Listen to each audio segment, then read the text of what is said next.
406 District Court is now in session. The Honorable Judge Oscar Hale Jr. presiding. You may be seated for now. So,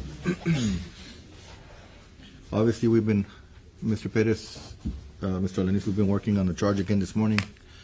We thought we had it done last night, but as we discussed, there's a few issues that came up this morning. So, do you, each of you have a copy of the most recent version now? Yes, Your Honor. Okay. Yes, Your Honor. And so subject to the, what we put on the record yesterday, your objection and your request for the original version, the paragraph on 38-20-22, is there any objections to this most recent version as the alternative charge? No, Your Honor, just subject to our objection regarding 3823 yesterday. Only to those two paragraphs that you had And requested, special correct? requested charge. Specially requested charge. Correct. Okay. Yes. Yes. So, and this one's now labeled charge of the court instead of jury instructions, but same meaning. Any objections to the, again, to this as the alternative charge from the state? Any objections from the state? No objections, Your Honor, by the state. Okay. Defense, no, Your Honor. No objections from the defense side? Okay. We're just waiting for the copies, see where they're at with the copies, so we can, we're gonna have copies available for the jury so that they can read along, and they're printing them out.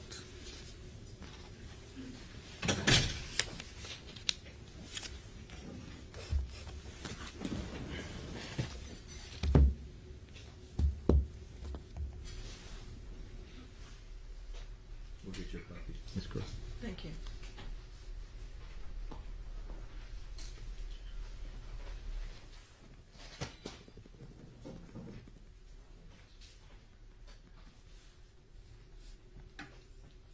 Whoever's arguing has to wear this thing.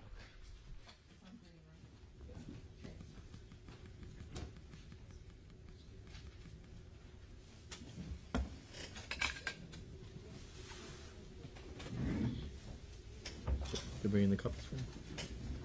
Give the 14 to Mr. Medina. Give me the one for Ms. Kerr.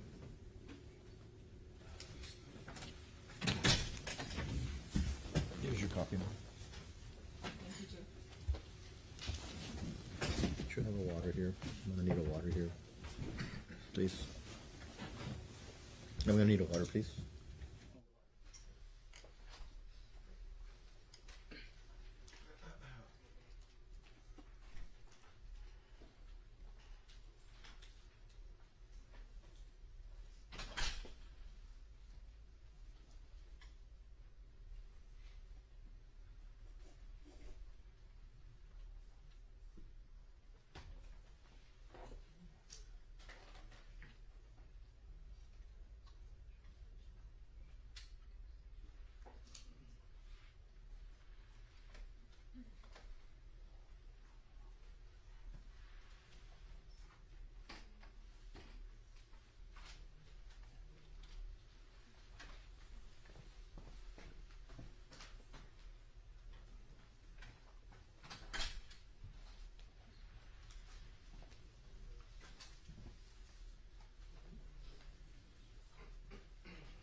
Are we ready for the jury now?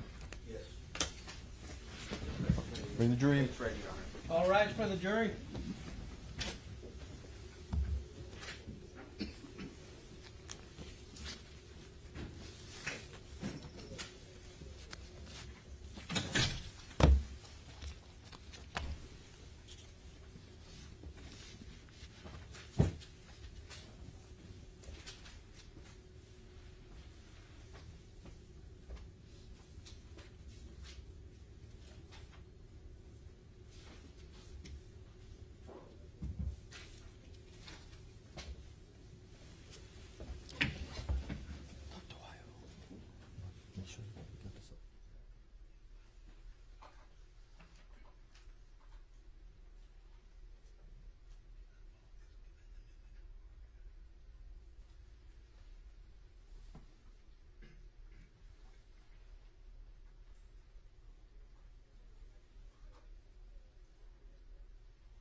You may be seated.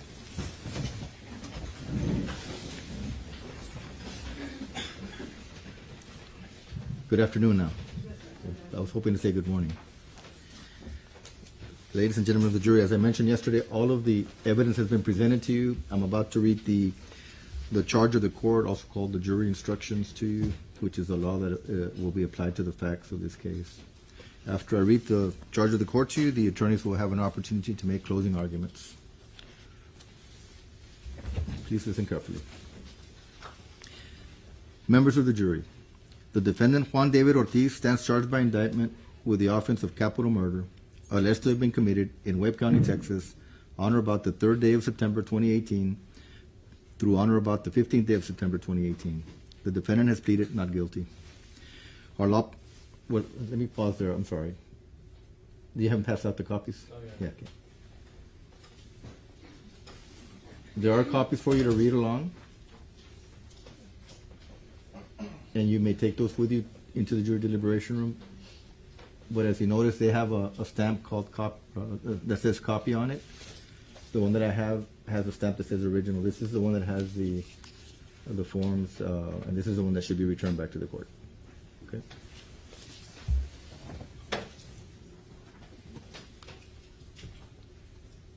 Okay, everyone received a copy? Thank you. All right. So where I left off, on paragraph 1. They can pass it along, Mr. Medina. You don't have to walk in front of everybody.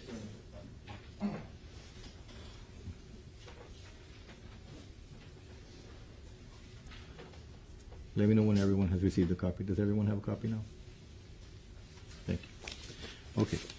Paragraph 1. Our law provides that a person commits the offense of murder if he intentionally or knowingly causes the death of an individual.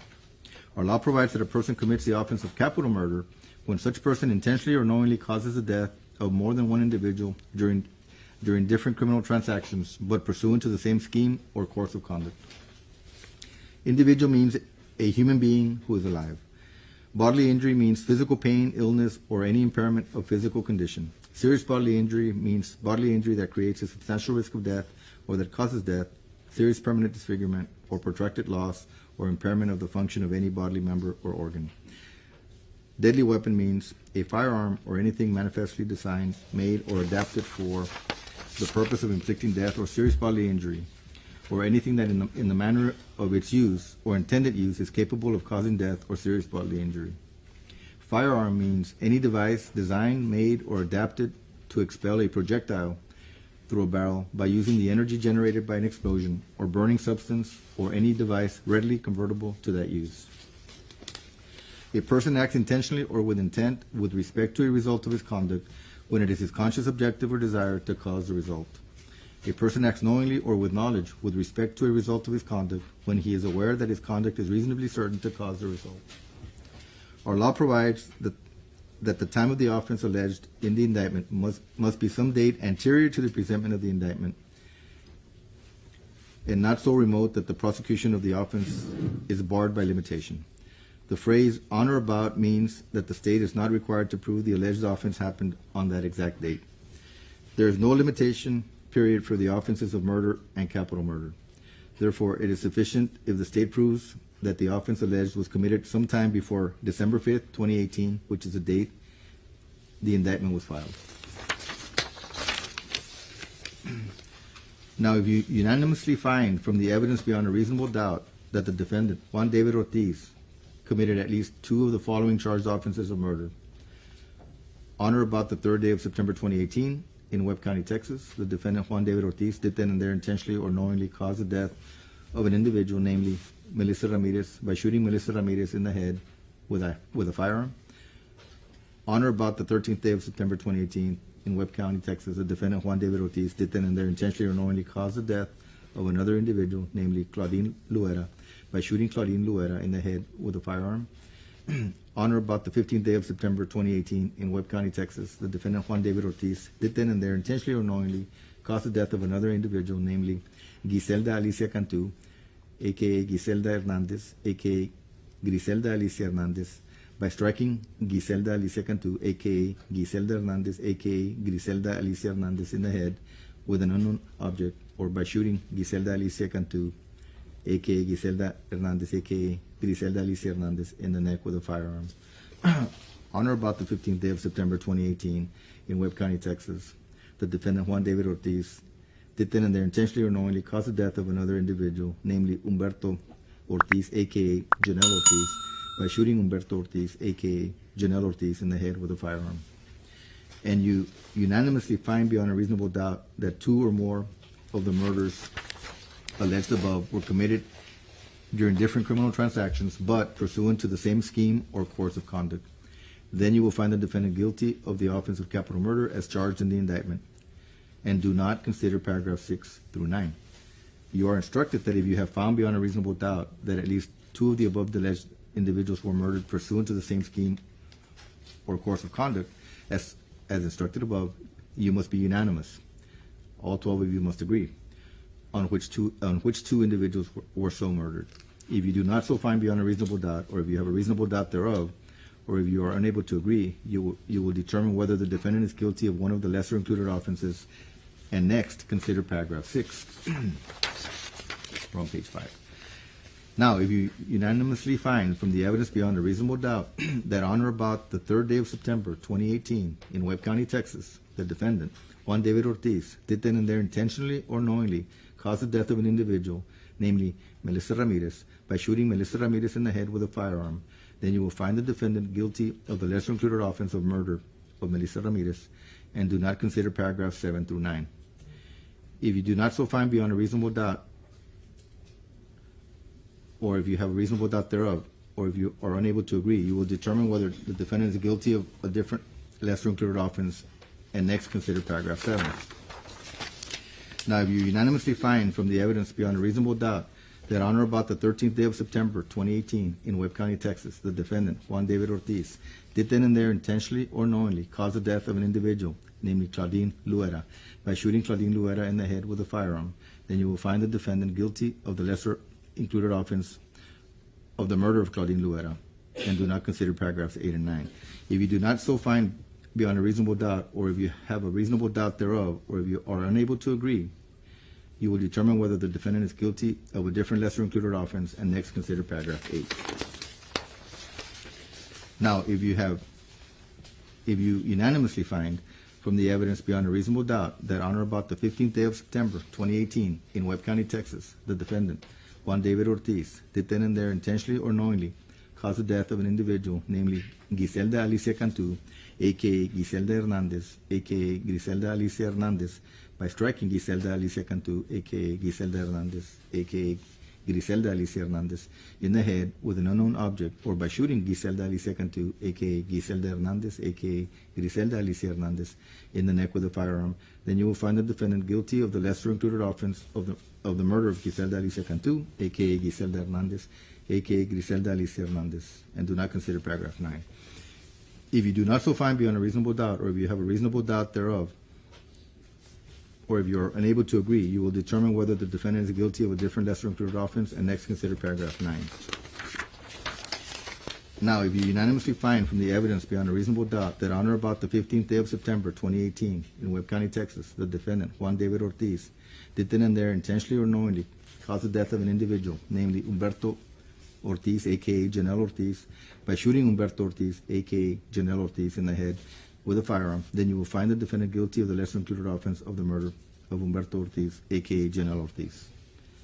If you do not so find beyond a reasonable doubt, or if you have a reasonable doubt thereof, you will find the defendant not guilty. Paragraph 10. During the course of the trial, you heard testimony from certain witnesses about what other persons had told them, in which the court instructed you not to consider the testimony for the truth of the matter asserted. You may only consider the testimony for the purpose for which it was admitted. All persons are presumed to be innocent, and no person may be convicted of an offense unless each element of the offense is proved beyond a reasonable doubt. The fact that a person has been arrested, confined, or indicted for, or otherwise charged with an offense gives no rise to inference of guilt at his trial. The law does not require a defendant to prove his innocence or produce any evidence at all. The presumption of innocence alone is sufficient to acquit the defendant, unless the jurors are satisfied beyond a reasonable doubt of the defendant's guilt after careful and impartial consideration of all the evidence in the case. The prosecution has the burden of proving the defendant guilty. It must do so by proving each and every element of the offense charged beyond a reasonable doubt. And if it fails to do so, you must acquit the defendant. It is not required that the prosecution prove guilt beyond all possible doubt. It is required that the prosecution's proof excludes all reasonable doubt concerning the defendant's guilt. In the event you have a reasonable doubt as to the defendant's guilt after considering all the evidence before you and these instructions, you will acquit him and say by your verdict, not guilty.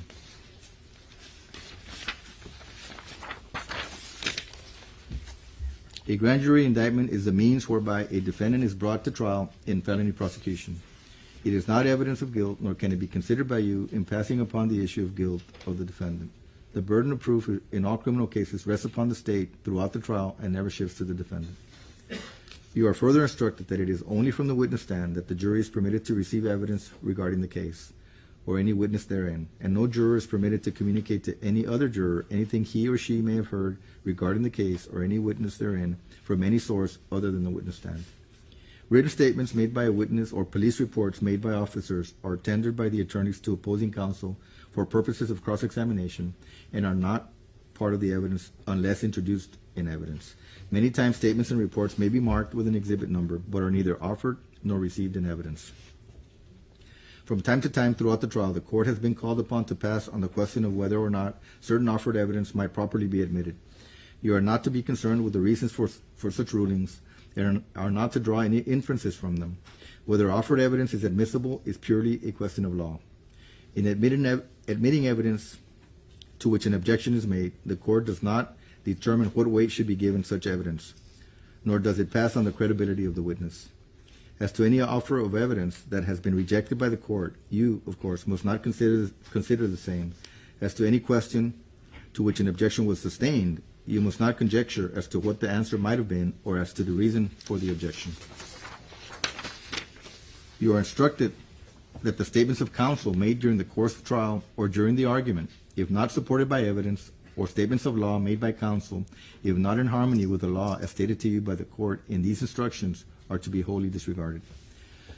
While you should consider only the evidence, you are permitted to draw such reasonable inferences from the testimony and exhibits as you feel are justified in the light of common experience. In other words, you may make deductions and reach conclusions that reason and common sense lead you to draw from the facts which have been established by the evidence. Our law provides that a defendant may testify in his own behalf if he elects to do so. This, however, is a right accorded a defendant, and in the event he elects not to testify, that fact cannot be taken as a circumstance against him. In this case, the defendant has elected not to testify, and you are instructed that you cannot and must not refer to nor allude to that fact throughout your deliberations or take it into consideration for any purpose whatsoever as a circumstance against him. You have heard evidence that the defendant made a statement to Federico Calderon and E.J. Salinas on September 15, 2018. If you find the defendant did make a statement, you may consider that statement against the defendant only if you resolve a preliminary question in favor of the state. A statement of an accused may be considered against the accused only if the statement was freely and voluntarily made without compulsion or persuasion. Therefore, you may consider any statement you believe the defendant made only if you all agree the state has proved beyond a reasonable doubt that the defendant made the statement freely and voluntarily without compulsion or persuasion. Unless you find the state has proved beyond a reasonable doubt that the statement to Federico Calderon and E.J. Salinas on September 15, 2018 was in fact made and that it was made freely and voluntarily, you must not consider the statement for any purpose. You are instructed that unless you believe from the evidence beyond a reasonable doubt that the alleged confession or statement introduced in evidence was freely and voluntarily made by the defendant without compulsion or persuasion, or if you have a reasonable doubt thereof, you shall not consider such statement or confession for any purpose, nor any evidence obtained as a result thereof. You are further instructed that under our law, a confession of a defendant made while the defendant was in jail or other place of confinement or in custody of an officer shall be admissible in evidence if it appears that the same was freely and voluntarily made without compulsion or persuasion, provided, however, that it be in writing by the accused and show that the accused has been warned prior to making such statement or confession by the person to whom the same is made, that one, he has the right to remain silent and not to make any statement at all, and that any statement he makes may be used as evidence against him at his trial. 2, any statement he makes may be used as evidence against him in court. 3, he has a right to have a lawyer present to advise him prior to and during any questioning. 4, he may have his own lawyer, or if he is unable to employ a lawyer, he has a right to have a lawyer appointed to advise him prior to and during any questioning. And 5, he has a right to terminate the interview or questioning anytime.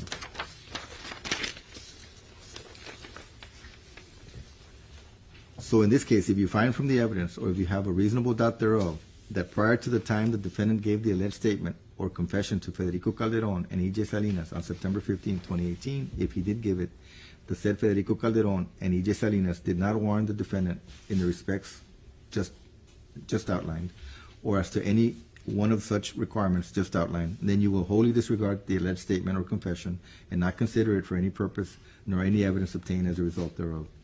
If, however, you find beyond a reasonable doubt the aforementioned warning was given to the defendant prior to his having made such statement, if he did make it, still, before you may consider such statement as evidence in this case, you must find from the evidence beyond a reasonable doubt that prior to and during such statement, if any, the defendant knowingly, intelligently, and voluntarily waived the rights herein above set out in the said warning, and unless you so find, or if you have a reasonable doubt thereof, you will not consider the statement or confession for any purpose whatsoever or any evidence obtained as a result of same.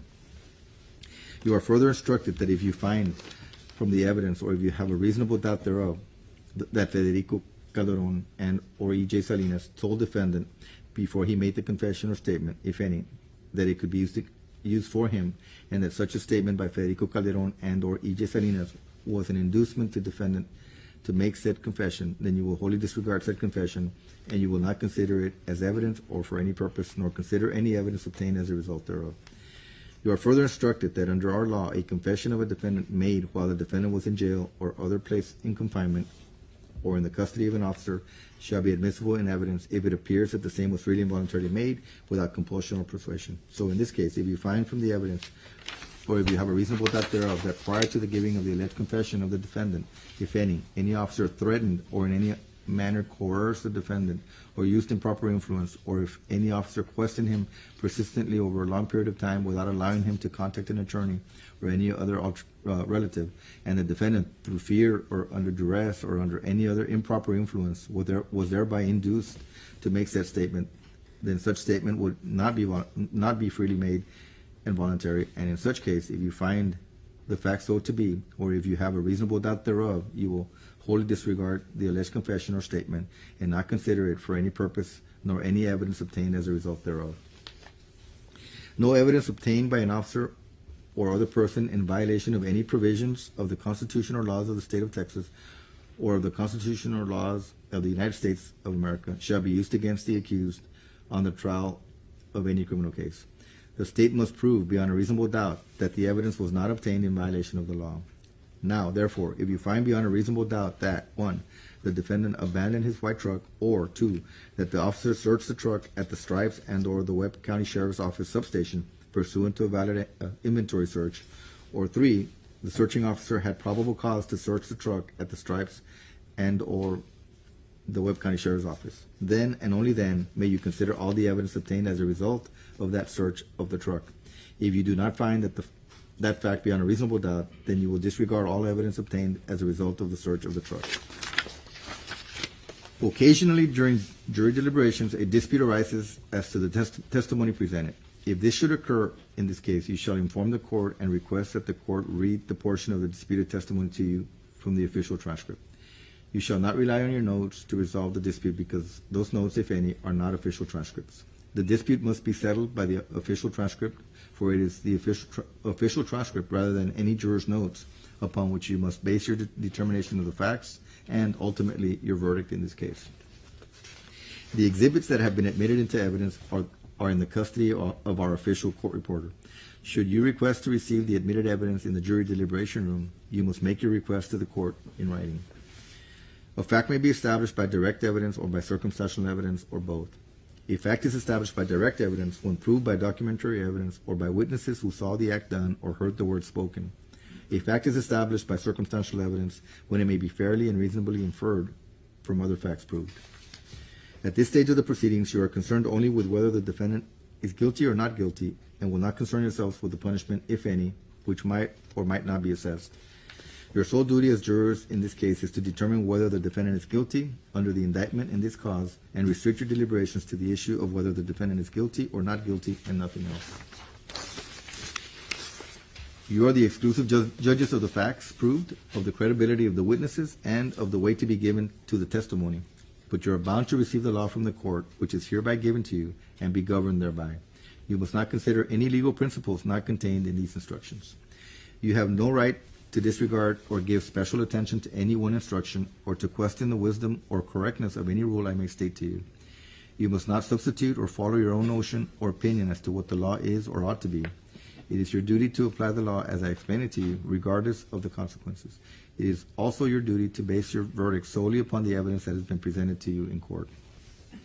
You are instructed that you are not to allow yourselves to be influenced in any degree whatsoever by what you may think or surmise the opinion of the court to be. The court has no right by any word or any act to indicate any opinion respecting any matter of fact involved in this case, nor whether the defendant is guilty or not guilty. The court has not intended to express any such opinion, and if you have observed anything which you have or may interpret as the court's opinion upon any matter of fact in this case, or whether the defendant is guilty or not guilty, you must wholly disregard it. After you have retired to the jury room, you should select one of your members as your presiding juror. The first thing the presiding juror will do is to have this charge read aloud. It is his or her duty to preside at your deliberations, to vote with you, and, when you have unanimously agreed upon your verdict, to certify to your verdict. The presiding juror will certify thereto by using the form attached hereto by writing guilty or not guilty, where indicated on the form as it conforms to your verdict, and signing his or her name as presiding juror. Each juror must decide the case for themselves, but only after an impartial consideration of the evidence with their fellow jurors. In order to return a verdict, each juror must agree thereto, but jurors have a duty to consult with one another and to deliberate with a view to reaching an agreement, if it can be done without violence to individual judgment. In the course of deliberations, a juror should not hesitate to re-examine his or her own views and change his or her opinion if convinced it is erroneous. However, no juror should surrender his or her honest conviction as to the weight or effect of the evidence solely because of the opinion of his or her fellow jurors, or for the mere purpose of returning a verdict. During your deliberations in this case, you must not consider, discuss, nor relate any matters not in evidence before you. You should not consider nor mention any personal knowledge or information you may have about any fact or person connected with this case which is not shown by the evidence. Do not let bias, prejudice, sympathy, or resentment, or any such emotion play any part in your deliberations. Any verdict you render must be unanimous. That means all 12 of you must agree. These instructions are given to you because your conduct is subject to review, the same as that of the witnesses, parties, attorneys, and the judge. If it should be found that you have disregarded any of these instructions, it will be jury misconduct, and it may require another trial by another jury. Then all of our time will have been wasted. The presiding juror or any other who observes the violation of the court's instructions shall immediately warn the one who is violating the same and caution the juror not to do so again. Paragraph 27. Suitable forms for your verdict are attached to the charge for your convenience, if you care to use them, but they are not intended to suggest to you in any way what your verdict should be, and you may or may not, as you see fit, make use of them. At any rate, your verdict must be in writing and signed by your presiding juror. After you have retired to the jury deliberation room, no one has the authority to communicate with you except the court bailiff. Do not attempt to talk to the bailiff or the attorneys or the court or anyone else concerning any questions you may have. Instead, address your inquiry to the court. Any communication relative to the case must be written, signed by the presiding juror, and shall be submitted to the court through the bailiff. Given at 12:33 p.m. on the 7th day of December 2022.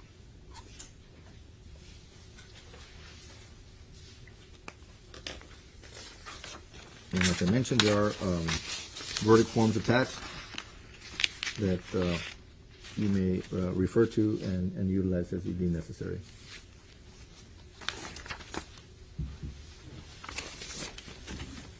Is State ready for their closing arguments? State's ready, Your Honor. Ms. Karina Rios will be presenting the first part of the state's closing. I may proceed, Your Honor. Warning at 5 minutes? Yes, Your Honor.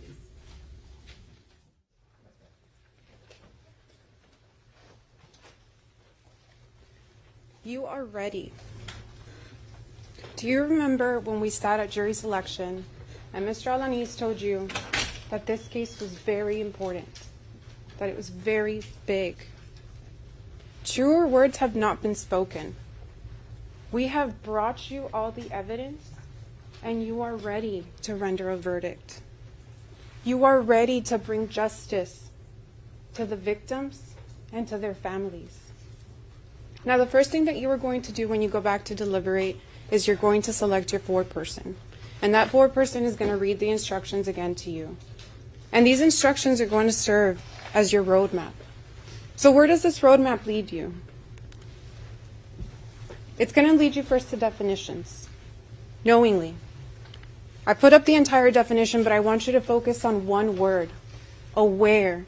He is aware that his conduct is reasonably certain to cause the result. Intentionally. Focus on the desire. The desire to engage in the conduct or cause the result. And how do we know what desire is? Desire can be seen the moment somebody picks up a gun, wraps their finger around the trigger, and pulls.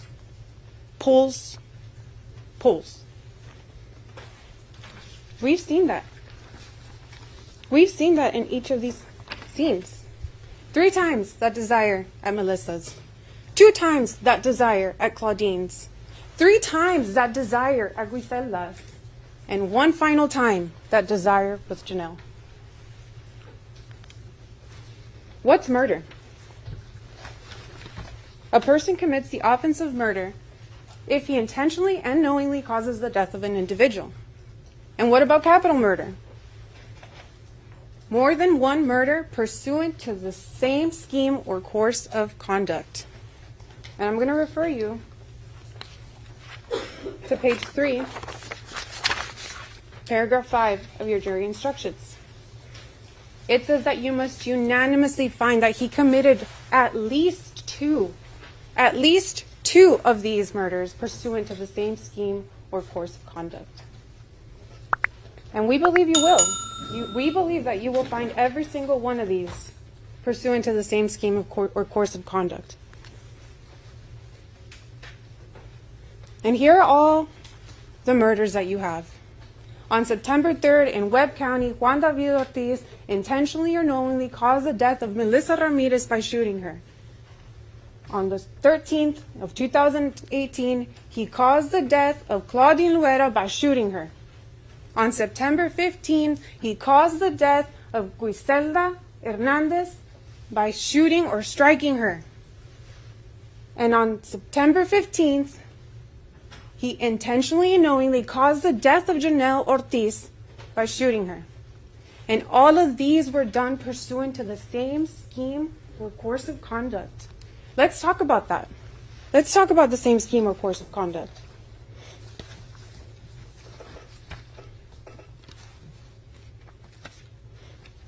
Remember that you can ask for evidence. I want you to write this down.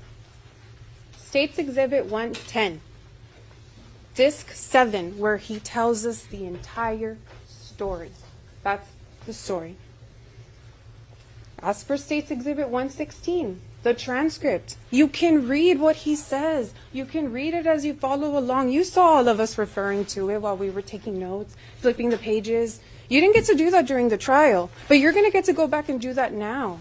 And he will tell you in there why he did this. At least 4 times he's going to say it in there. 4 times he's going to say it in there. I was cleaning up the streets. I was cleaning up the streets. I was cleaning up the streets. I was cleaning up the streets.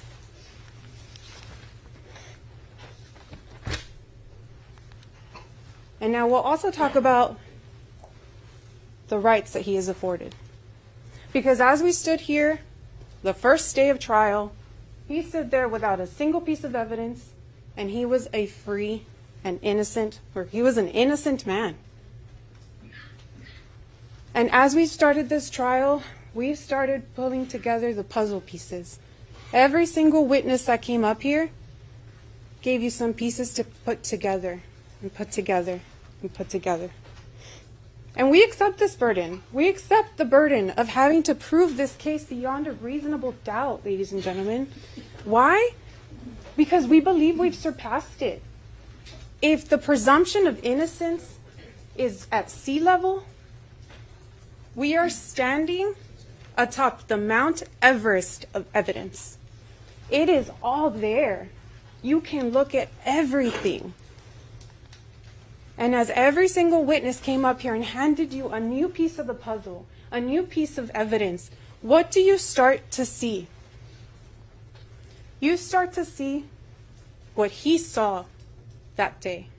In his own words, a monster.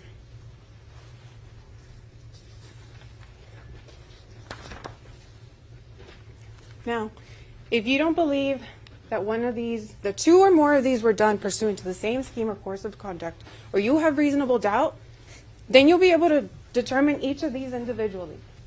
But let's talk about reasonable doubt. You have to ask yourself 3 questions. Do I have doubts? Are they reasonable? And do they go to an element of the case? I'm just going to ask you to use your common sense. I'm just going to ask you to use your perspective to determine this case. Now, you are also charged with determining witness credibility. So what does that mean? You are the ultimate judges of the facts. You can believe some, all, or none. Everything we brought you, consistent, corroborated, credible. Let's talk about Erica. You all saw the trooper's body cam. When she comes up to him and she tells him what happened to her, everything she said in that body camera, consistent with what she told you from that witness stand. Everything she told the investigators, corroborated by Ortiz's own statements. Everything. And credible? You get to decide. But she subjected herself to Mr. Bettis' cross-examination. She told you her faults. She told you her story. And more than anything, she came up here to tell you her truth.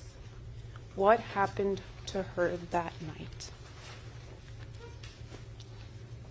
You also get to decide Ortiz's confession and whether it was freely and voluntarily made. And we submit to you that it was. It was obtained without any promise, coercion, or intimidation.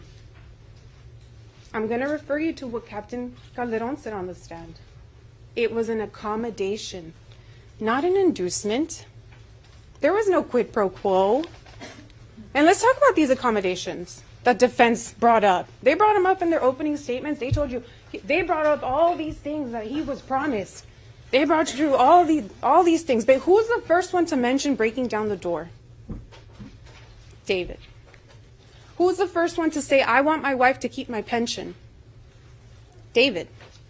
Who was the first one to say, I want a family picture, please give me my family picture, here is the passcode to my phone? David. Who asked to be put in isolation because it's better for everybody involved? David. None of these things came from the investigators. He asked for these things, and they said that they would have done these things or offered or tried for anybody sitting across the table from them. This is not exclusive to Ortiz. This was not a one-time thing. And you know what? How else we know that he gave this voluntarily and freely? He knew his rights. He was read his rights. You all saw that in the video.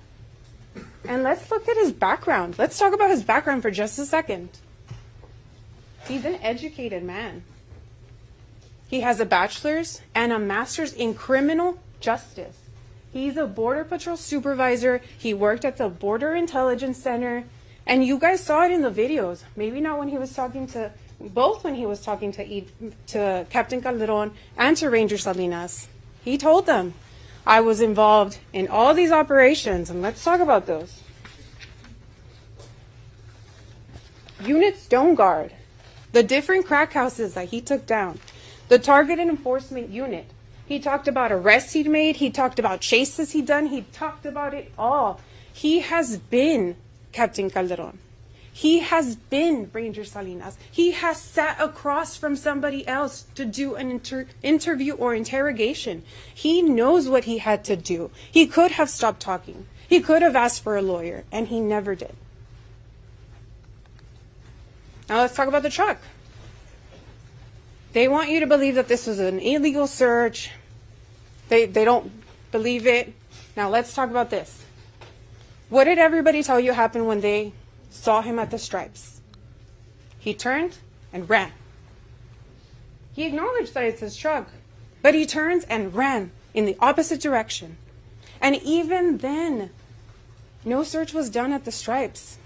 They want to tell you that they manipulated the truck. They opened the door. They opened the door. They took some photos, preservation pictures, to make sure that they knew that it was all there, what it looked like at the time. And they did not do an inventory there. They want to harp on the fact that it says inventory search, but then it says no inventories conducted. What does that matter? It says no inventory search was conducted. And they had probable cause. At that point, they had probable cause. What did Ranger Salinas tell you? I wanted to get it in a secured environment. He could have searched that truck at the Stripes. He could have. He flashed his light into that car, into that truck, that matched the description that Erica gave, that belonged to the individual that Erica identified. And what did they see? What did he see? The pink purse, the tall boys, and a holster. He could have gotten into that truck at that point, and yet he didn't. Why? Because he wanted to preserve the evidence. Look at the evidence retrieval form. It's all there. They did their best to bring you all the evidence. They did their best to keep the integrity of the evidence for you all to decide. And now, defense is going to come up here, whether it's Mr. Perez or Mr. Fuchs, and they're going to come up here, and I suspect that they're going to tell you the same thing, that the statement was coerced, that the search was illegal, that there's just not enough evidence.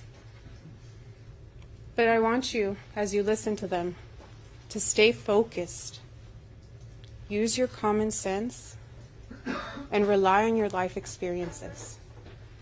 And if you remember nothing else from what I told you, I want you to remember this. When they come up here, it's not about what they tell you. It's about what we showed you from that witness stand. Your Honor, I will reserve the rest of my time for Mr. Elenis.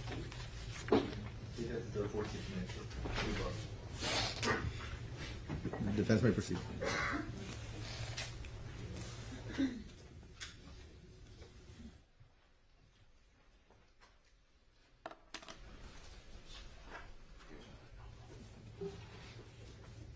Good afternoon, ladies and gentlemen. The first thing I want to do is thank you for taking the time out of your own private lives and coming down here and listening to this case, because this is how justice is done in each and every case. And I hope that each of you appreciate the fact that anyone accused by the state of Texas is entitled to a trial by jury of his peers. And we have all noticed that y'all have been very attentive during this trial, and we certainly appreciate it. The prosecutor just told you that she knew we were going to come up here and argue that the search was illegal and the evidence shouldn't be admitted. Well, she's quite right, because she is right. The search is illegal, was illegal, and that evidence should not have been admitted for your consideration. In this charge, which the judge has even suggested that the first thing you should do when you go back there after you elect one of your members as the presiding juror is to go back over this. And it's very important you do, because the first part of it is definitions of different various things in the law. And sometimes people suggest that lawyers went to law school simply to learn a foreign language called the law. So if you have a question about, okay, look, I've read this and I still don't understand what it means, you're certainly entitled to send a note out to the judge, and it's in here how you do it, saying, look, we need this clarified. And please do. I mean, don't make a decision without having full knowledge of what your job is. And your job is, you're judges. Okay, that's exactly what jurors are. You judge the facts. The judge is the judge of the law, and here it is. This is all the law you will need or can use in the case. You can't use anymore. It's got to be here. But you must follow this law. Sometimes people will say, I'm sure you've all heard the phrase, well, that guy got off on a technicality. Okay, I'm sure everybody's heard that. Well, there are no technicalities. It is either the law or it is not. And as minor as it may seem, as someone may say, I can't let someone go free on that technicality, then what they're saying is, I would ignore my oath as a juror to follow the law that I have sworn to uphold. And it is that serious. If one of us is denied a right, we are all denied our rights. And in this particular case, when the police deny Juan David Ortiz his rights, they're denying us all. That's just how it works and how it's felt. But when the government agents violate rights, we all lose. And in this case, they did. They started by, when they searched the truck, and they're saying it was abandoned. And one thing we kept coming up in this trial was, okay, where are the keys to that truck? At one point, Captain Calderon finally said, well, I got them from somebody. But I'll tell you one thing, you can look in that box, you can look in this one, you can look at all that, you can look under the chairs, wherever, we still don't find them. We still don't see them. And I think that is something critically important to this idea of abandonment, that if I were to leave my keys behind, maybe I don't mean to come back to get it. But if they're in my pocket, that might mean I'm coming back. It's just like when there's a vehicle on the side of the road where DPS has put that orange sticker on the window. That doesn't mean that person's abandoned that car. It means they ran out of gas, they got a flat tire. Now, if it stays there a month, that's pretty obvious. But in this case, and then Ranger Salinas, in my opinion, has the audacity to claim, when he's asked about those keys and the gun, that since he never saw this gun, this Texas Ranger, who has been enforcing the laws of this state for the past 29 years, who is the elite, the Texas Rangers, he's taking a photograph, looking through a lens, and claims he can't see what he's photographing. And then he says, well, since I didn't find the gun, but I found the holster, I sent troopers out looking for that gun to see if he had ditched it when he ran. I didn't hear any witness come in and say, I'm that guy that Ranger Salinas sent out to look for that gun, and I didn't find it. I didn't hear that testimony. And sometimes it'll tell you also in this charge that you can make reasonable deductions from the evidence. And certain times you can make a reasonable deduction from the evidence that that witness was lying. That witness was making things up, as they did throughout. This argument about he was promised nothing, there was no inducement. The first notice they had that Mr. Ortiz wanted to enforce his right to remain silent, and perhaps to a lawyer, and perhaps to terminate it, was when he refused to sign the form. That's the first indicator this guy doesn't want to cooperate. Because if you're cooperating, they got the little check box in the evidence. I don't know what number, but you can check the boxes. Yep, here, I put my initials. But he said, I'm not signing it. I'm not signing anything. In other words, I'm not cooperating. I'm not talking.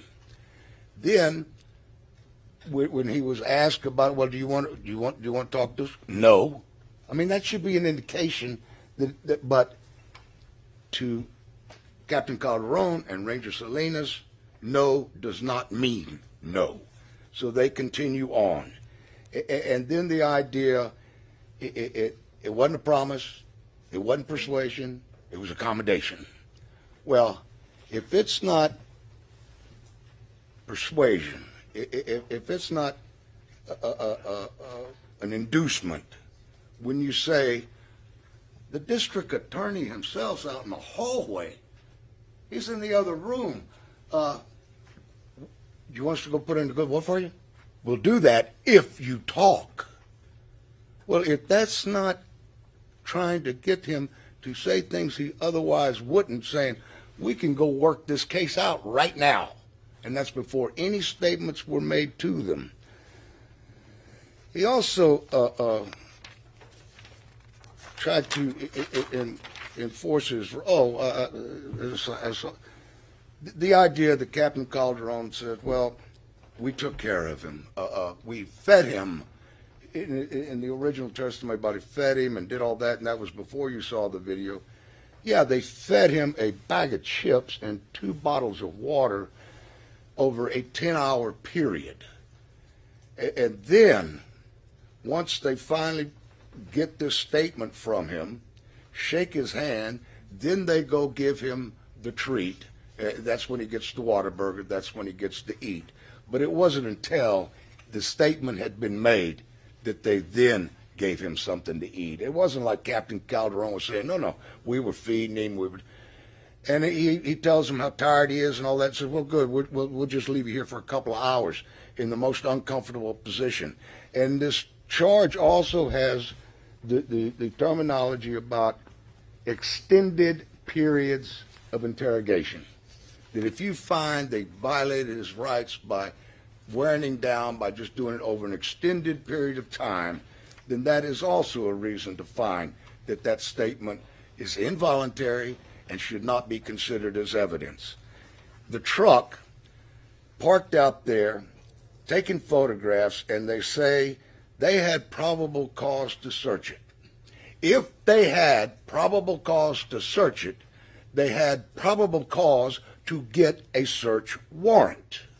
The law says that a person is entitled to the protection of having a detached magistrate, some judicial person, make the decision, is there probable cause to do this search?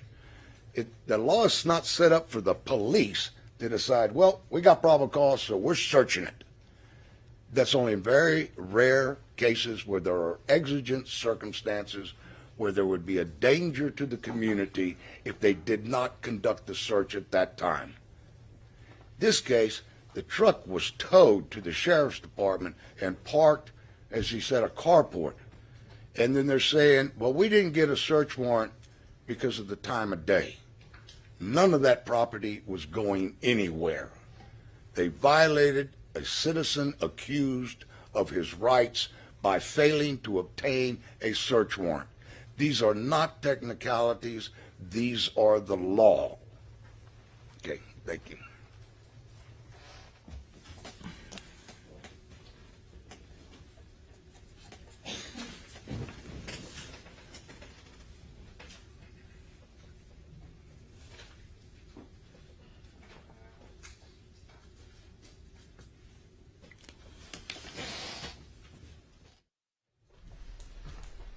Good afternoon, ladies and gentlemen.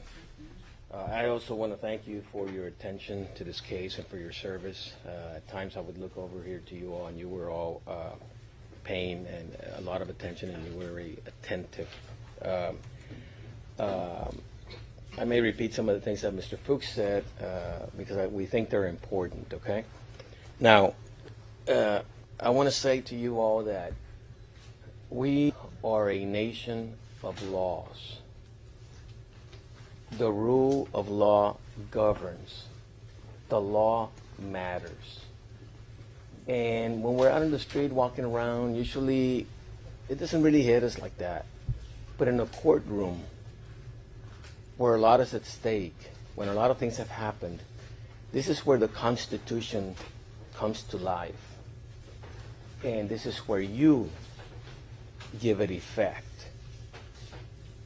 Not in too many instances do I see that the Constitution is given effect, but for sure in a court of law. Now is the time for you to apply the law to the facts. And Mr. Fuchs mentioned the jury charge. This is the law. And sometimes in here it tells you it's not like, well, I don't like this law, so I'm not going to follow it. As Mr. Fuchs said, you took an oath to follow the law.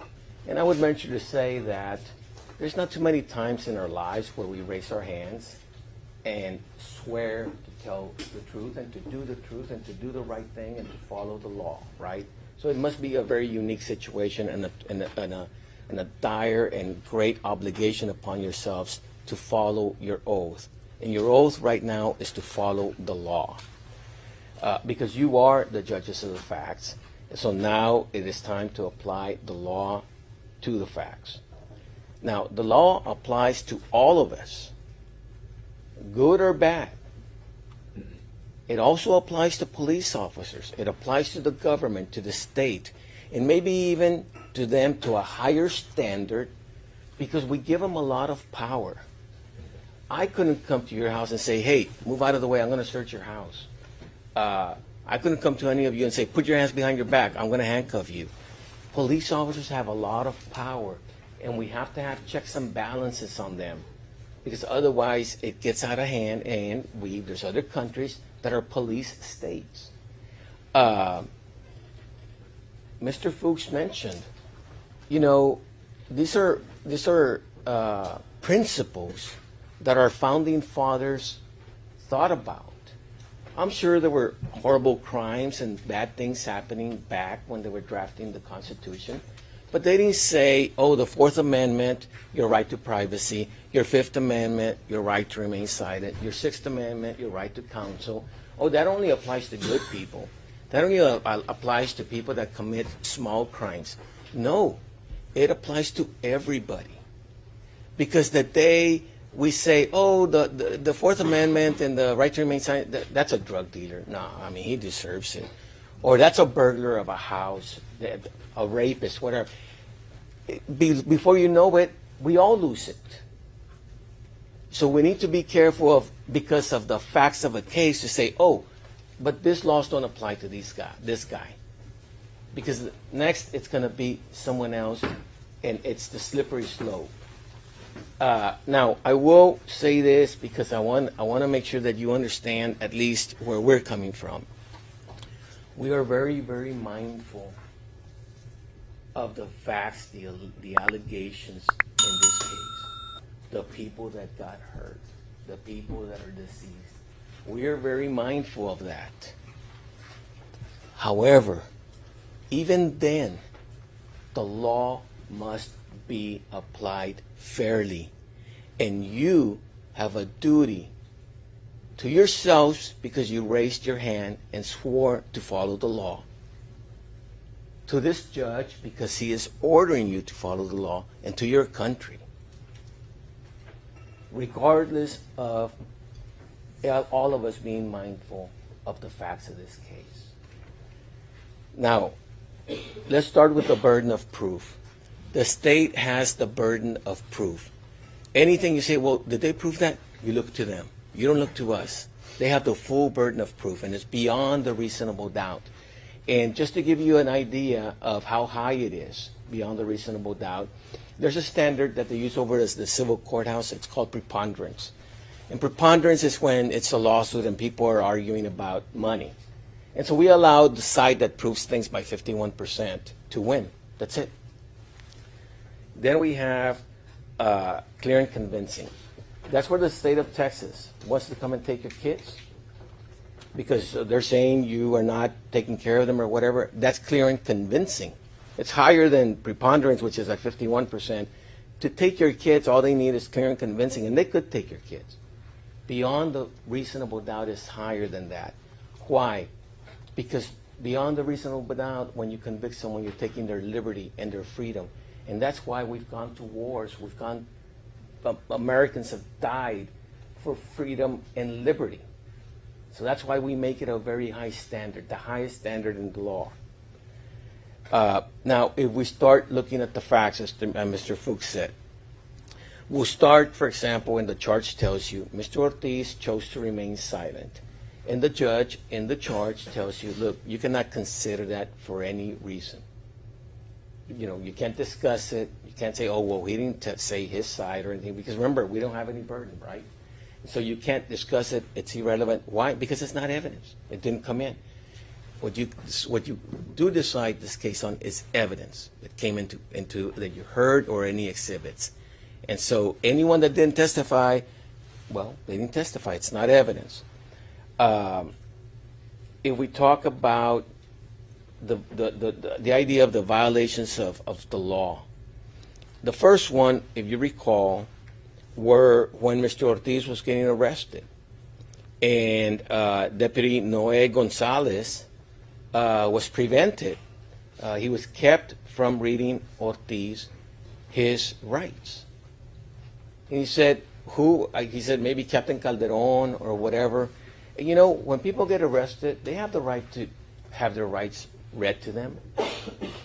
You know, and yet a law enforcement officer, and he's military, he knows the Constitution, and he immediately attempted to read Ortiz's rights. And he was prevented from doing that by one of these supervisors. I think he said Calderon. And why? Well, there's the chance that he says, yeah, I don't want to talk. I want to invoke my right to remain silent, or I don't want to say anything, or whatever. Or two, because they want to have the citizen in a controlled environment. Okay? Where they put you in a room, they isolate you, and then it bore fruit here. If we go to the issue of the voluntariness of the statement, what's the first thing? First of all, the state has the burden to prove to you beyond the reasonable doubt that the statement was given voluntarily. And so if any of you have a reasonable doubt, you go, man, I'm not too sure. It's like you look to them, explain why this. You have the right to do that as citizens, to protect citizens, because you see, the state has a lot of power. The government has a lot of power. Police have a lot of power. And so that's why we have, and our founders thought of that, our forefathers. They said, no, the government wants to take our rights away, your liberty, your freedom. You better be darn sure that it's going to be by a lot of evidence, okay? And so you look to them to say, what about this? What about that? And the law says, look, if a statement is coerced or improper persuasion was used, influence, persistence, long periods of time, duress, promises, and the idea, and it says there, if they say anything along the lines, oh, this can be used for you, what did they tell them about D.A. Alanis being there? And the testimony about Alanis, that he's there on a high-profile case in Laredo, and at the time, district attorney, the elected district attorney of Webb County, happens to just be there, and the two chief investigators, one with 29 years experience, Ranger E.J. Salinas, and Captain Calderon, who has about 20 or 25, oh, they say, well, he strolled by, I saw him.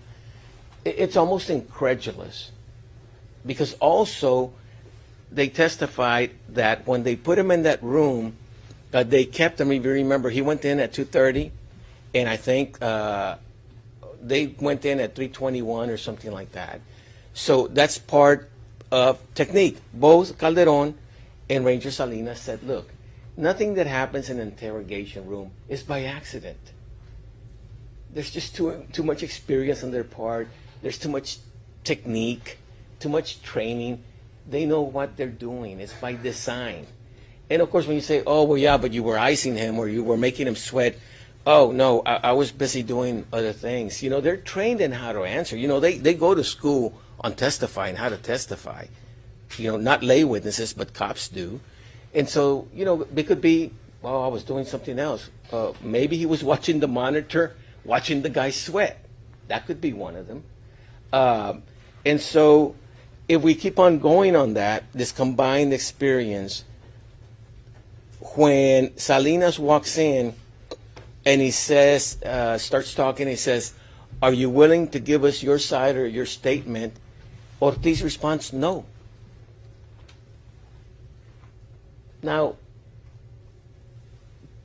I don't know how it comes that they say, a police officer say, oh, I didn't take it like he was trying to say he wanted to remain silent. What did the young lady just say? Use your common sense. I go up to someone, hey, you want to dance? No. Well, let me talk to you about the technique I have in dancing. No means no.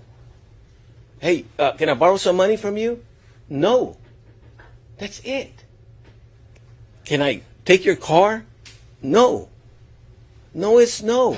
Except here. Except here, it's not no. Because the cops say, oh, I didn't interpret it that way.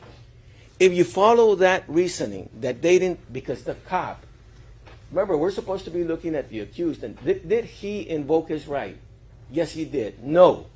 When asked directly, are you willing to give a statement? No. And then the cops turn it around, well, I didn't take it like that. Their state of mind. Follow that logic. What about the next guy? I want to take the Fifth. Well, I didn't take it like that because he didn't say the Fifth Amendment. Go further. Another guy says, I want the Fifth Amendment.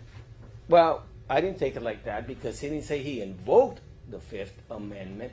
So if you follow that logic, they can interpret it any way you want. And then the citizen that's trying to say, I don't want to talk to you. Let's say he said, I don't want to talk to you. Oh, well, he was being impulsive. We wanted him to think about it.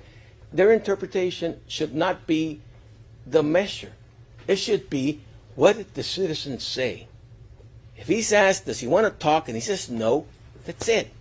There's no magic word that is required under the law that says you have to say, I invoke the Fifth Amendment of the United States Constitution.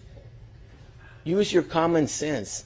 And I submit to you that minute, that should be enough for you to say, the guy invoked his Fifth Amendment right to remain silent. He was asked directly. He answered directly. This judge is telling me if he invoked his rights, I cannot consider that statement. I have to wholly disregard it. And it's not evidence in this trial. If you use your common sense like you would anywhere else, at the store, at the cafe, anywhere, but in this court of law, because Ranger Salinas and Trooper Calderon say, oh, we didn't take it like that. We still have to read him his rights. No, there's no such thing. There's no law that says I still have to read him his rights. That was it. But if that's not enough for you, let's keep going. The police become aware during the questioning that, because they had the information from Erica, that they'd been out drinking and then she was doing the drugs and all that. And when they have the truck, they see the three tall boys, remember? Then they see in the video that he bought another three tall boys. So he had been drinking tallies before, as they call them, and tallies now. And they also, and no one disputed this, everybody knows he was taking all these pills from the VA. No one disputed that. So this guy is medicated, he's been drinking heavily, and they know his emotional condition and mental health condition is not the best. But they don't stop. They keep on going, okay? Now, if you look at then the technique that they're using, now, because he is not cooperating, which could be interpreted by any one of you as saying he wants to terminate the interview, okay? You can interpret it like that. Nothing stops you from that. They start confronting him with evidence. They start saying, hey, Erica said this. They start confronting him with items from the truck. Remember, they brought in the purses and the syringes. They confront him with the rounds and the pistol. Hey, how come you don't have... So they're trying to give him incriminating evidence, okay? Knowing that he's been drinking, he's not in his best state of mind. They confront him with the victim's photos. And then they again ice him. They leave him to sweat there. and leave them over a long period of time, like the charge tells you that could be a violation. Finally, they enter at 10:55. Okay. Now it's been maybe 7 hours, 8, something like that, and they've given them what? Water and chips. Now, this is where we're talking about, and the charge will tell you, and it's the judge's charge. He's telling you, look, if there's improper inducement, then it's not a voluntary statement. Now, what do? First is hey, we want to put in a good word with you for the DA. If you cooperate. There were a lot of ifs in there. Help us, and we'll help you. We will get the picture. We won't. Everything's in the future, you see. Everything's in the future. It's conditional. Cooperate. Talk to us. Everything is conditional. It hasn't happened yet. And like I told one of the rangers, why don't you just say no? Say no. We're going to do what we need to do to get into the house. No, we don't give a damn about your picture. And the retirement is very important, the retirement. Oh, I think it was Calderon, was falling out of his chair trying to convince him, please, we can do it. She shouldn't be left without retirement. I'm going to work on it. I'm telling you, she deserves it. Please, please, please. But it's conditional. Give us this. When he talks about isolation, being placed in isolation, that also, I don't know which of I don't recall right now, but it was Ranger Salinas said, yeah, but you want an isolation, but you're not what? You're not talking to us. Now, whether they wanted him to tell the truth or not, it's not the question. They wanted him to talk. Okay? And the fact of who brought it up is irrelevant. What does it matter who brought it up? You see? What does it matter? It doesn't matter who brought it up. It's still an inducement. Once they know they can induce him to do something, if he gets that, what if they say, well, we'll get you your toolbox? Well, maybe that's not important to him, but the picture was important. Once they learned the picture was important, they started utilizing it as inducement. Okay?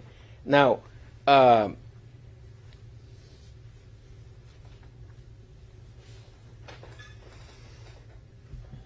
at some point, after all this improper inducement, after all this time has passed, no true food, just water, understanding and knowing that he's got this emotional, mental health issues, the drinking, whatever the case might be going, he finally does start making incriminating statements. Okay? So, we submit to you that if you look at the totality, now, I saw his qualifications that they put up there. Yeah, that's his normal self. Military, masters, all that. But you got to look at the guy that's in front of you. You know, you have to look at the guy that's in front of you, that was there at that time. Broken, PTSD, migraine headaches, insomnia, nightmares. That's the guy that was in front of them. And they induced him. They confronted him with all this stuff. They promised him things. The DA, all that. It was improper inducement. And if you read the charge, it's very clear. If you coerce the individual, if you place him under duress, at some point it passes that threshold, and it did here, ladies and gentlemen. It passed the threshold where he involuntarily gave that statement. And the court instructs you that because he was improperly induced, because he was given these promises, it says you must wholly disregard that entire statement. You literally have to take it out of your head like it didn't happen. You know, and for any one of us that go, well, come on, a picture. Because the DA asked him at the very beginning, did you promise him probation? Did you promise him that you would dismiss the charges? Look, he's been there X amount of hours. He's all distraught. He's tied down. It's like you have a dog tied down that hasn't been eating or whatever. You know, you want him to roll over? You don't need to give him a ribeye. You just give him a Scooby snack. That's enough, and he'll roll over. You don't need a lot of promises when you have someone in that condition. Because he's talking about totally different things. And so I submit to you that the statement was not voluntary. They overcame his free will, and under your oath, this is not a popularity contest. It's not because you like it. It's not because you don't. It's not your fault that the police used those tactics, excessive tactics. It's not your fault. Under your oath, you have to disregard that statement because it was given involuntary. Not to mention the very beginning, are you willing to give us a statement? No. That should be, in my opinion, enough for any of you to say, this guy invoked his Fifth Amendment right off the bat. And this judge is telling me I must disregard it. Now, regarding illegally obtained statements, the charge talks about that there's a lot of laws, that talk about privacy. It's the Fourth Amendment, first of all, your right to privacy, your right to be free of search and seizure in your home, in your person, in your possessions. We have Article 1 of the Texas Constitution says the same thing. There's another section in the Code of Criminal Procedure says, 3823 says, any illegally obtained evidence, you cannot use it against an individual. Now, let's look at what happened in this case. These rights, again, that I'm speaking of, are all of ours, okay? And rights are not like privileges. For example, your driver's license, that's a privilege. The state, you don't really have a right to drive on the highways and the streets and the beaches of the state of Texas. The state of Texas says, oh, okay, you met these qualifications, we're going to give you this driver's license. But rights are yours. They're inherently yours. No one can take them away, okay? And so, again, you have the Fourth Amendment and the United States Constitution, the Fifth Amendment. Now, what does it talk about? Seizure of property and search of property. And it does talk about, again, like I said, in your person, cops, it's like, hey, get against the wall, I'm going to pat you down. Let me search into your pockets. Your home, hey, open the door, let me walk in, I want to look what's inside. And any other possession, it's a go-kart or a car or your motorcycle. You have a privacy interest in there. Now, when the trooper, Obregon, I think, asked him, is this your truck? He said yes. I'm going to give you an example because they're talking about abandonment. This is more what abandonment is under the law. A guy with a bag at the airport puts it down, and it's got 100. This is not an evidence. Giving hypotheticals, giving examples, not permitted. Any reference to the law, even as Mr. Perez said, the law is included in the instructions Yes. and the jury charge has been given to you. Yes. And anything that's not consistent with that shall be disregarded. Yeah, just because they call it abandonment here, I can tell you any other thing about what I think abandonment is. Abandonment is when you put down a bag, it has $100,000 in cash, and the DEA shows up, hey, we know there's money in that, in cash, 100,000 cash in that bag. Is that your bag? Oh, no. Even if he did have it, okay, he put it down. And is that your bag? No, that's not my bag. That's abandonment. He said, that's my truck. Yes. He asserted his interest in that truck and his privacy in that truck. Having said that, what does Ranger Salinas do? He immediately calls Santuro and says, secure the truck. That means it's seized.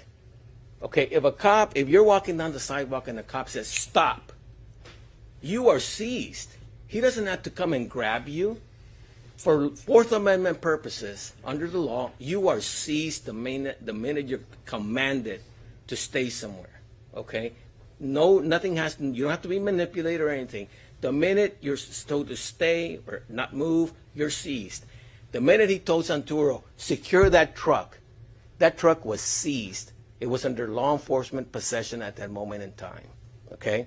Now, let's talk about exigent circumstances because it's important. Okay, exigent, what does it mean?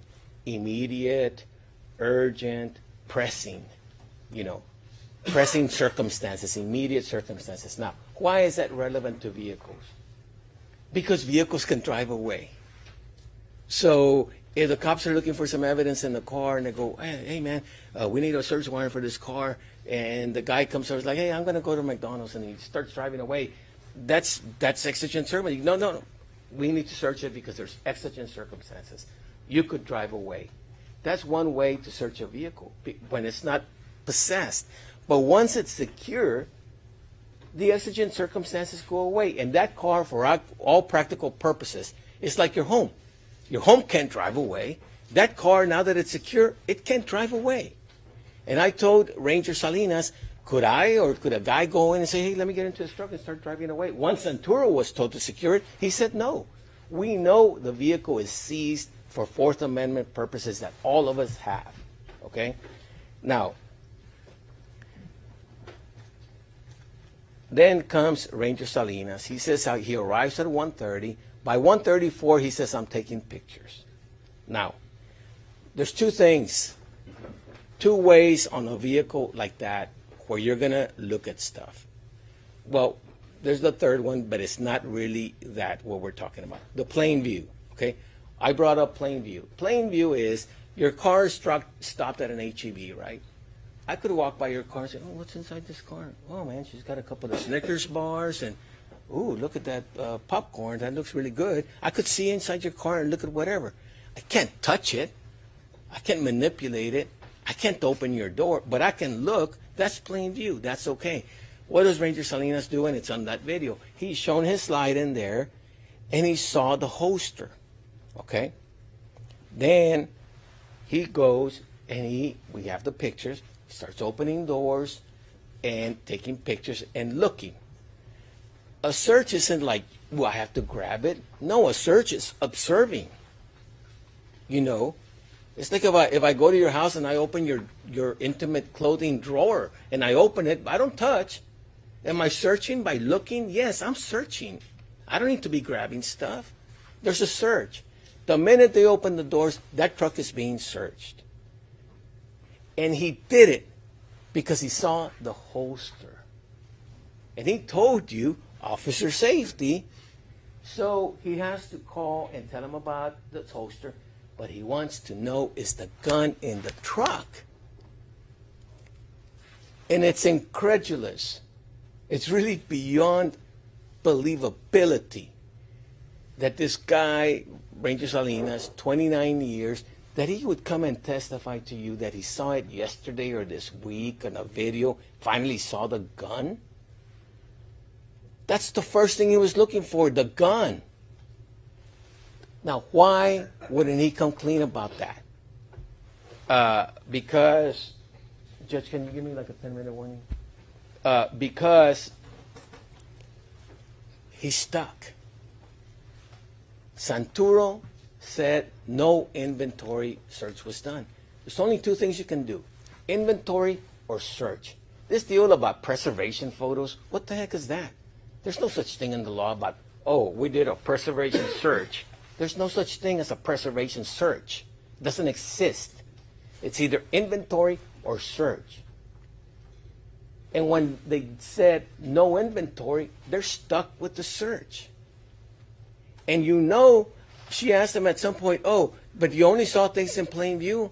Bull. I had to come back and say, wait a minute, was that gun in plain view? The things in the fender and the doorwell, are they in plain view? And all of us have cars. You know you put stuff down here on the doors. That's not in plain view because it's between the seat and the door when it's closed. Now he's observing things that were not in plain view. Therefore, what? It's a search. At some point he said, I asked him, did you manipulate the vehicle? No, I did not manipulate the vehicle. And the DA, and you were only seeing things in plain, it was a dogfight. It was pulling teeth. Now, if they're saying they have a right to search it there, then what's the big deal? Why fight so hard if they're saying, oh, we had probable cause to search. We could have searched it there if we wanted to. You can't have it both ways. You can't fight a tooth and nail that, we could have searched it, like they're going to claim. We could have searched it out there. It was abandoned and all that stuff. Then why fight so hard? Because they know it was a search, it was warrantless, it was illegal. And once you have an illegal search, that's it. All that you cannot consider. including the gun. And so they're stuck with this search that was illegal because now nothing can be considered thereafter.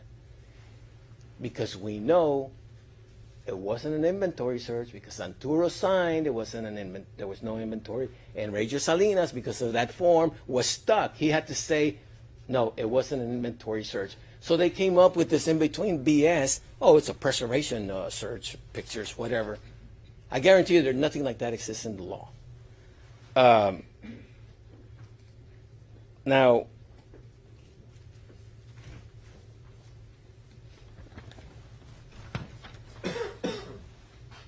if we go further from that, we know further that the truck is secure anyway because Ranger Salinas says secure and follow the truck when the record picks it up and takes it to the police station. We know the record drivers are going to pull over and start taking stuff, right? The truck is secure. It already is anyway, and it's already been searched. Now they take it to the station, and that's where now they're starting the interrogation and the like, right? So we know that at 2:30 is when they put Ortiz into the interrogation room. We know that around 3:21 is when they walk in to start interrogating. And we know that at 3:54, Ranger Salinas instructed CSI Ugarte to start searching the vehicle. So 2:30, Ortiz in the interrogation room. 3:21, they walk into the interrogation room. 3:54, start searching the truck. Now, I asked Sergeant Salinas, well, is it in a secure area? Could I have walked into the substation and just driven away? No. Is it some sort of chain link fence or whatever? I know it's not a bank vault, I told him, because he was like, well, it's kind of relative. I know it's not a bank vault, but, you know, it has to be somewhere where not you and I could not just walk in and take it. And so he said, yes, it's in a secure area. Okay. No exigent circumstances. We know it's not going to drive away. It's like a house now. What else a cop should do? Get a warrant to get into the truck. Now, what does Salinas do? You see, he got ahead of himself, is what happened. And now they're stuck with that. There's no way of undoing that. He got ahead of himself. Because what he wanted to do is when Ortiz was not cooperating, and it's, again, both Calderon and Salinas said nothing happens by accident in an interrogation room. These are very experienced investigators. What does he do? One of the tactics is go and confront the guy with incriminating evidence. Well, where was the incriminating evidence? Where was it? In the truck. Oh, man, by the time I get a search warrant, just search it. So they go and they do an illegal warrantless search. And then they come and confront Ortiz with this. We know this is not your wife's purse. Why? Look at this purse. It's pink, and we know. And look, there's condoms here. Those aren't your wife's condoms. And look at the syringes.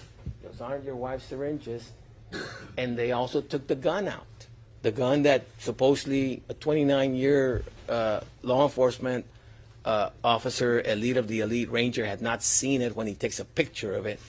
They get the gun, and they, again, manipulate the gun because they take out the I don't know if you know how guns work, but on a semi-auto, it has a clip, and from the butt, a magazine comes out, and that's where it has all the bullets. It's not like a revolver where it goes like that. So either way, they take out the magazine and they count the bullets, again, because they want to incriminate him to see if he'll talk. They go, hey, man, look, you got missing bullets. When's the last? Oh, because they had asked him before, when's the last time you shot your gun? They locked him into that. Last summer or whatever. And okay, well, why are you missing bullets from your magazine? He needed that evidence right then and there, so he got ahead of himself. But now they're stuck. You know,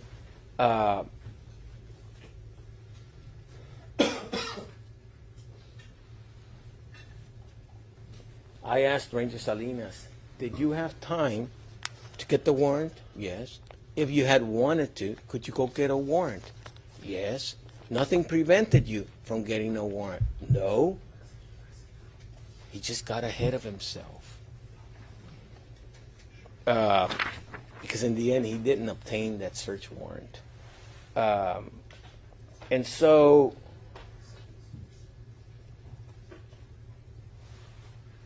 on that issue, and remember, anything that you go, even if you go back to the, hey, yeah, why when the ranger came in and said, are you willing to give a statement? And the guy said no very clearly. I have a doubt, it's causing me to question that the guy invoked his right to, I think he invoked his Fifth Amendment right to remain silent. You know who has to explain that away to you? Them, the state. Hey, why didn't they get a warrant? It was abandoned.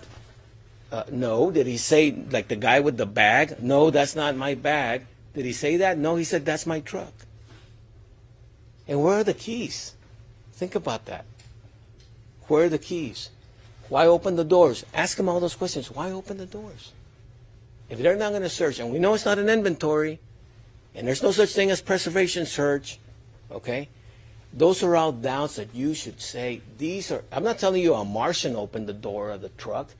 These are all reasonable questions that common sense people should be asking. And then if you have a reasonable doubt, and you say, I have a doubt. Remember beyond the reasonable doubt she said about the Mount Everest? That's kind of the convincing nature of evidence. They have to take you from probable cause to preponderance halfway up the mountain to clear and convincing where they could take your kids to preponderance of to beyond the reasonable doubt. They have the duty to do that. And she said, we gladly accept that. Well, explain all this away. Why not get a search warrant?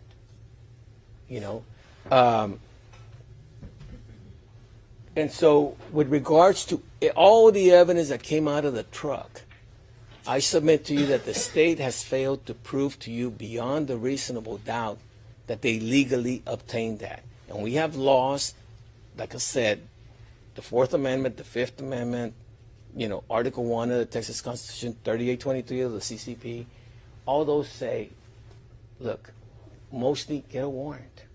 There's few exceptions to warrantless because we want a neutral magistrate. Okay, just the idea of warrants. You know why we demand warrants? I'm going to object now this line of argument, Your Honor. He's now getting into explaining the law. You're consistent with what the jury instructions are. Yes, well, look, a warrant is because you want a neutral magistrate to review the police conduct. So let's say they say, hey, we want to search that woman's truck because she's a redhead. Here, Judge, we want to search. Well, no, that's not good enough. You see, we want someone that's detached, a neutral magistrate, to check the police conduct. Otherwise, they just get warrants on their own and, go do warrantless searches like in this case. So that's why we demand mostly warrants.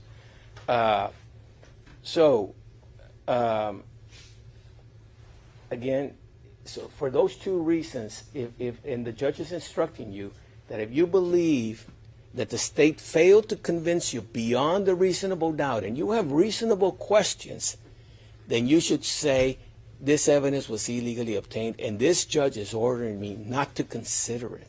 And that means the gun, that means the bullets, that means the case, everything that was in the truck. Okay? It's telling you, don't consider it. Yes, Your Honor. Now, the way the charge reads, it talks about, I also find that these offenses happened. Now I'm getting away from the evidence, okay? The facts and the like. Now I'm explaining how you would reach a conclusion. And so the first thing that the charge talks about is, if you find that the defendant, beyond a reasonable doubt, did this killing, and this killing, and this killing, and it was all part of a common scheme and plan, then you shall find them guilty of capital murder. But remember, to get there, you would first have to decide that the statement was voluntary, and you have no reasonable questions about it, no reasonable concerns, no reasonable common sense hesitation. And you would have also have to decide that you have no reasonable questions about the search of the truck, no reasonable doubts. And the charge tells you that the state has the burden of eliminating and excluding all reasonable doubt. Not 50%, not 80%, it says all. They have the duty of excluding 100% of any doubts that you might have that are reasonable. Hold them to that standard, please. Now, when we get back to the charge that I'm just talking about, at the end it says something along the lines of, if you believe it was in the common scheme, course of conduct. Now, the question may arise, well, in the state of mind that Mr. Ortiz was during that time, did he really have the mental capacity, regardless of what he said, okay, to really form that intent? I'm going to object. There's no evidence of this, Your Honor, and this is improper argument.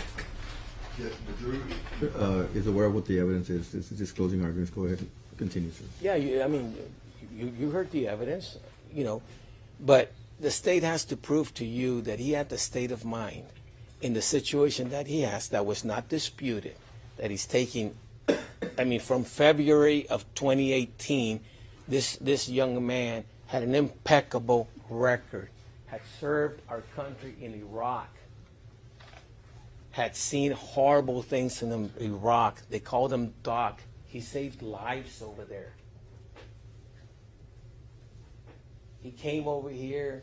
He became a Border Patrol agent, was impeccable record, immediately raised and rose up to the intelligence unit.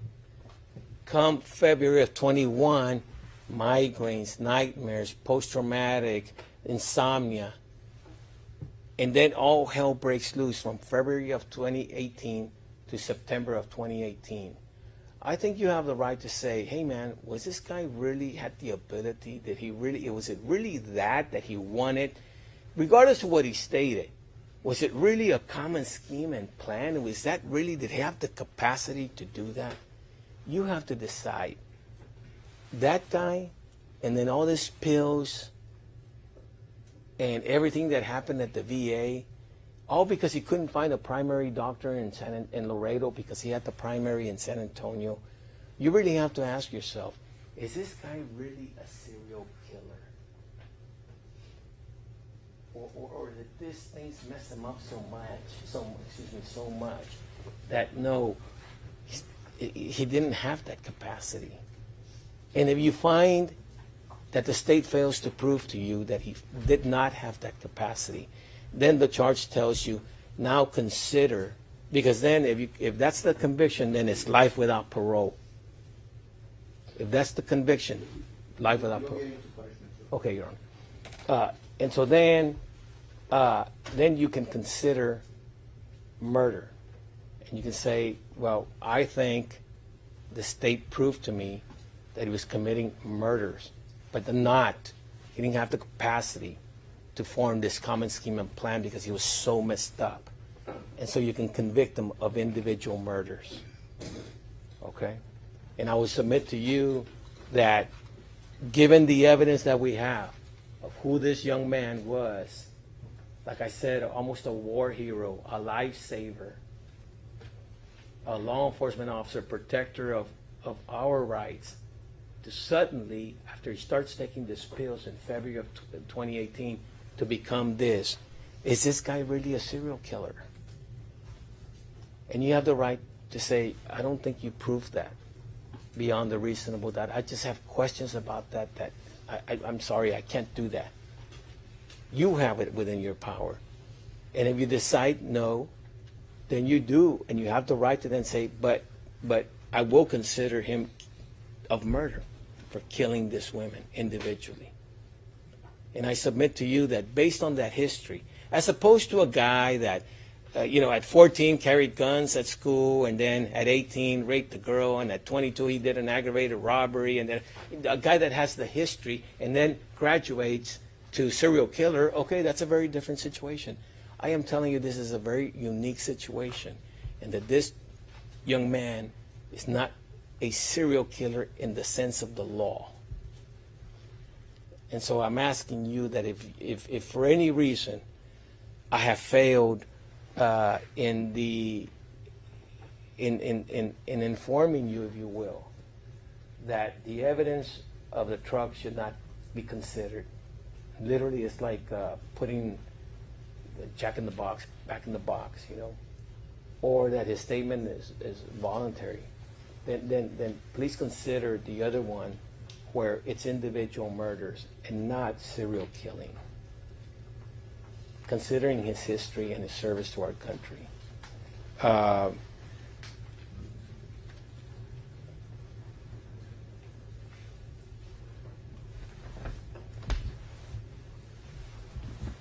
I will still say that based on how I started this discussion with you, how I began, that because we are a nation of laws, and because we are and governed, and we accept that, the rule of law, that the behavior and the conduct of the police officers, regardless of what you might think about Mr. Ortiz, based on your oath, you should exclude all the evidence of the statement, because in fact, it violated his rights.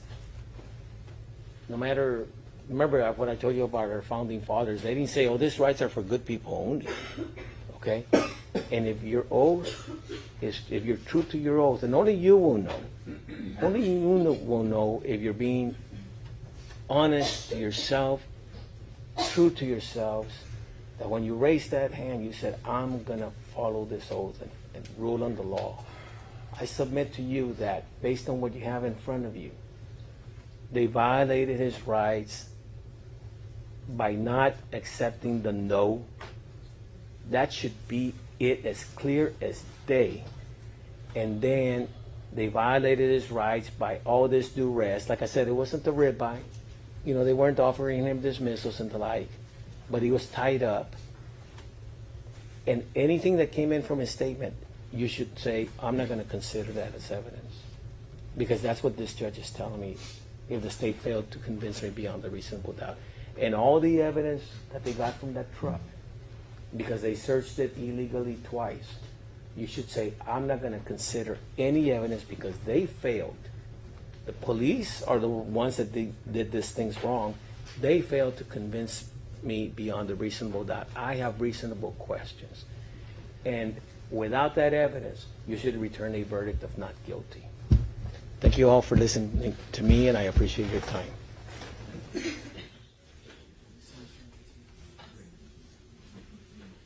All right. Again, the state reserved 46 minutes for rebuttal.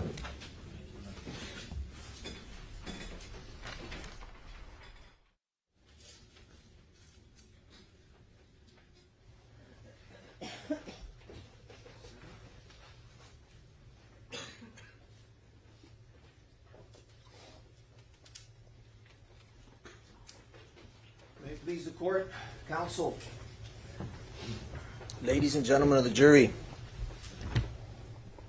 Mr. Perez comes up here and he asks, is Mr. Ortiz the serial killer? I'll answer that question. Mr. Ortiz was a serial killer then, and he's a serial killer now. And that is what the evidence has proven. This is not the law according to Perez and Fuchs. Everything that he came and told you here was by design. Using his words to manipulate and induce the evidence. Look at your jury instructions. Nowhere in the jury instructions does the word warrant appear. But he came up here and said it maybe 75 times, according to him. It's right here, and I'll ask you to please turn to page 14 and follow along.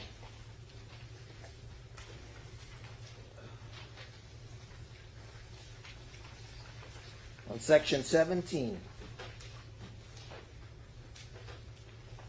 The state must prove beyond a reasonable doubt that the evidence was not obtained in violation of the law. Now, therefore, if you find beyond a reasonable doubt that the defendant abandoned his white truck, I'll give you an example. Somebody robs a bank. Somebody's smuggling aliens. They're going down the highway. They ditch the car. They bail out. They run. They're abandoning that vehicle. It's free game. In the commission of offense. In the commission of an offense. That's what Juan David Ortiz was doing. He ran from Trooper John Henry Bradshaw, and he ran from Trooper Javier Obregon. He never had any intent to come back and claim ownership of that truck. Manipulation. That is what the defense is doing. They are moving the facts and evidence around to hide the ball. Stay focused. Ms. Rios told you, and I told you during jury selection that you need to stay focused. Because you know why? Nobody is above the law. And nobody is below the law. Nobody's below the law. These four women are entitled to their rights.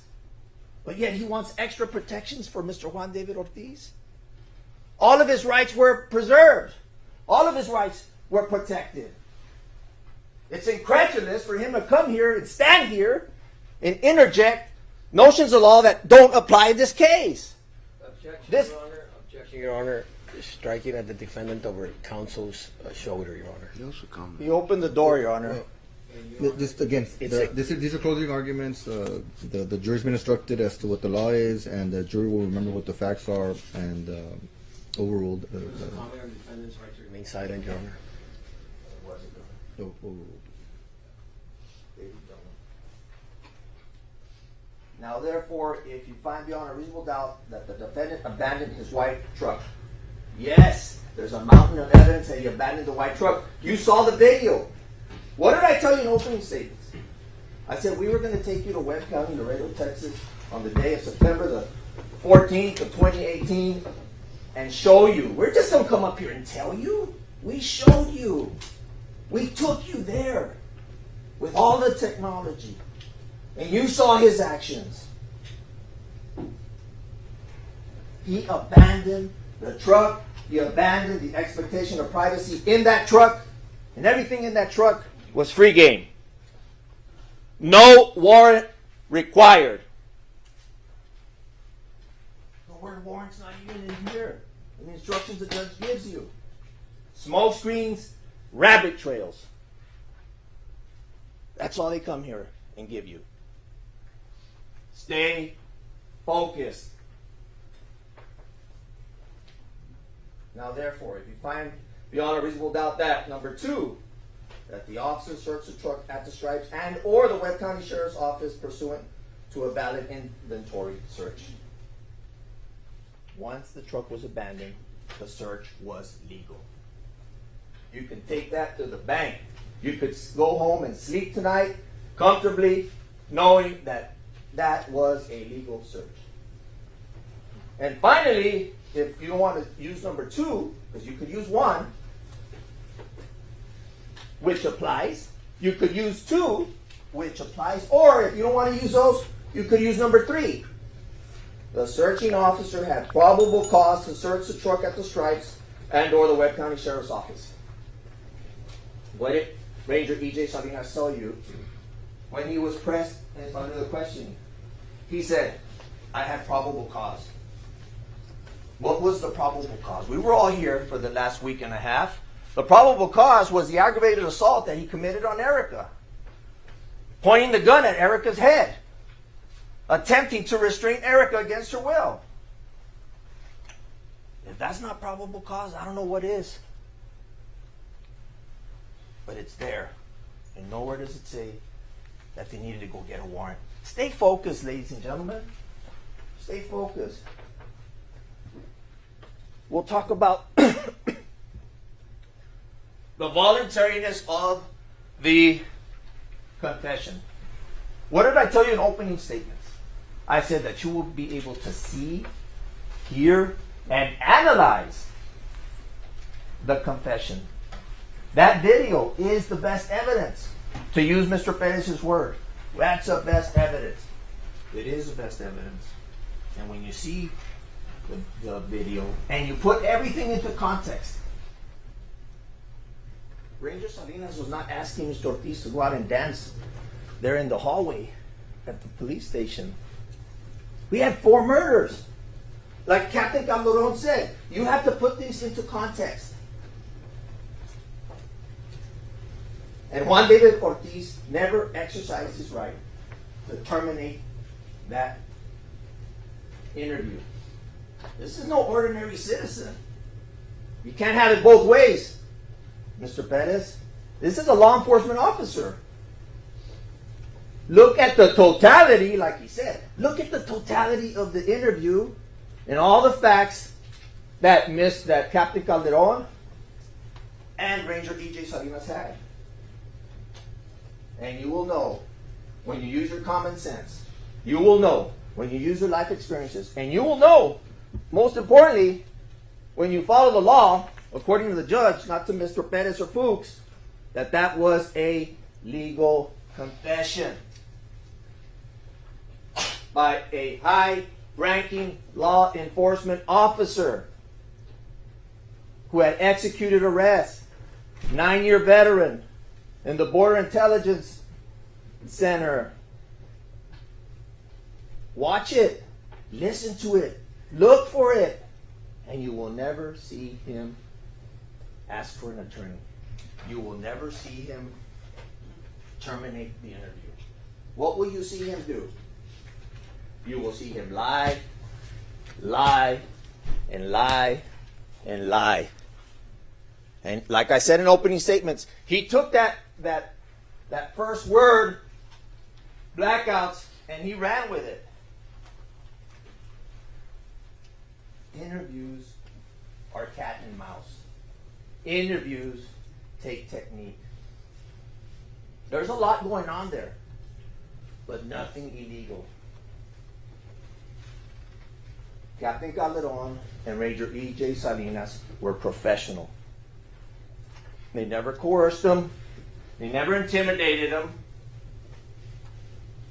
They never even used the word promise.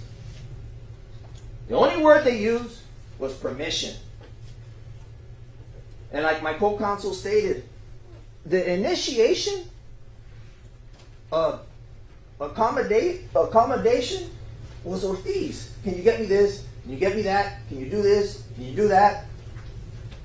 It's a two-way street. There was no inducement. Remember what I said in opening. This is a high-profile case. The entire town of Laredo, Texas was scared. These crimes were happening. Law enforcement was there. Law enforcement converged in the observation room to see what was going on. Why? Because we care. We care. Just like you care.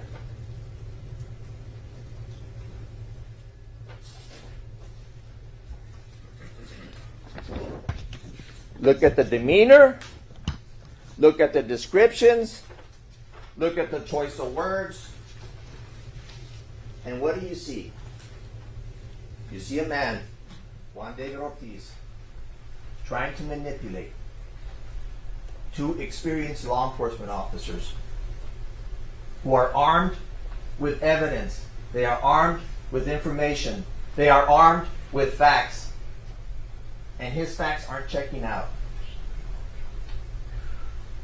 There was never any mental breakdown. How do we know that?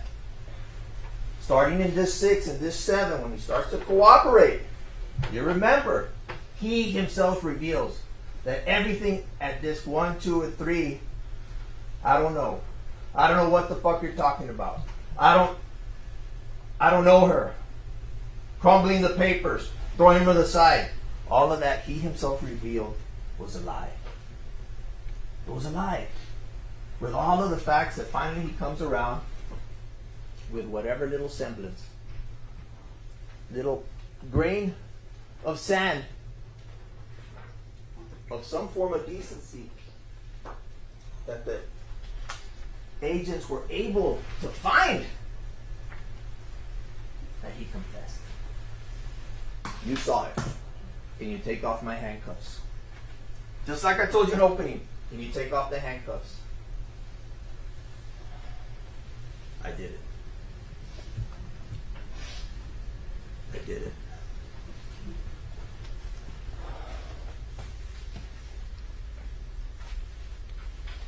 I've disgraced the uniform. I've disgraced the country. I've disgraced the blue. Those were his words. They're not my words. Those were his words. What did I say in opening? He betrayed the badge. He betrayed his family. He betrayed his community for his own selfish needs. Use your common sense. This was going on for a long time. If Erica knew him for 5 months, and she had seen him previously with Melissa, he was living this life much longer than 5 months. But the walls closed in. When he decided that he had enough, what did I say in opening? He played judge, jury, and executioner. I got off the truck and took her out. Just like that. Cold, callous, calculating. Just like that. You know what's incredulous? For him to sit there and say, well, then I went home, took a shower to my lovely wife and my kids, and I went to work the next morning. Wow. That is incredulous. That is shocking. That is shocking. And it is terrifying. It is terrifying to have the enemy within the ranks of law enforcement.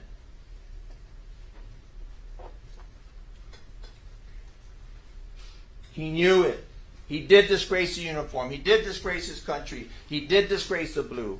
But that's not all he said. That's not all he said. In his own words, the monster comes out of me. They are turds. Mierda in Spanish. They are dirty. Why doesn't anyone take out these bitches? I wanted to clean up the streets. I grabbed it by the horns. What did he say about Claudine? Pay attention. He said, with this one, there was no paranoia. With this one, there was no paranoia. All the other bitches, I took them to 35 North, and I'll keep cleaning up the streets. And at one time, he says, I'm like, fuck, let's go do it again. And he was going to keep doing it if it wasn't for one person.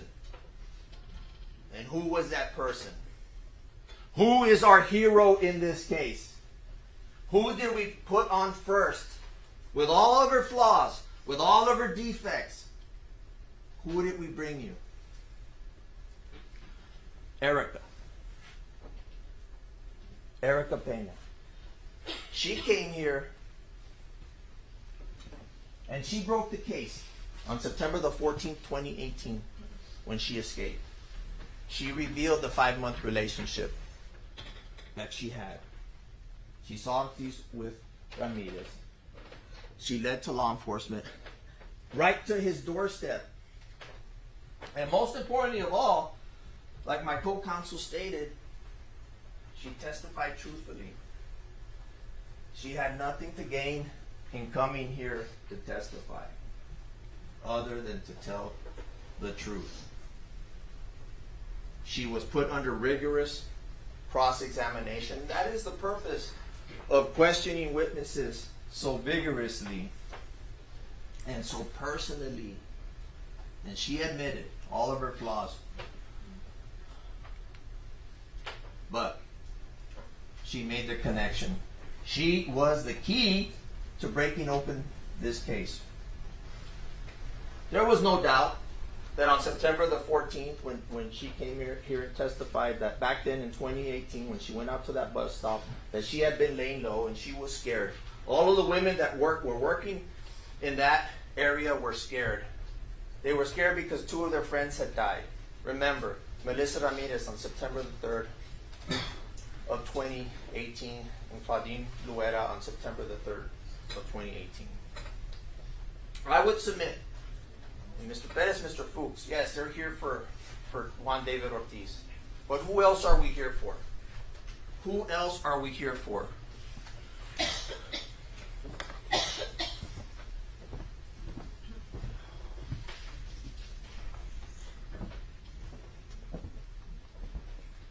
We're here for Melissa Ramirez. Melissa Ramirez is gone. Her life was ended early because Juan David Ortiz decided it was time to take her off of this earth. Took her from her family, took her from her friends. Nobody has the right to do that, ladies and gentlemen. She was not a perfect human being, but none of us are. And everyone is entitled to the protection of the law.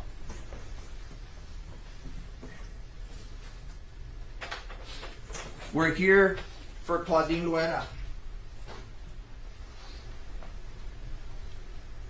One gunshot wound to the back of her head. Remember I told you in opening that we would take you back to those horrific moments right before they died?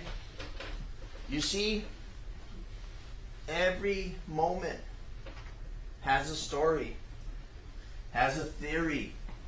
We will go into that shortly as to what happened in those last seconds. Those last seconds before this self-proclaimed monster put a bullet in the back of her head. We're here for her.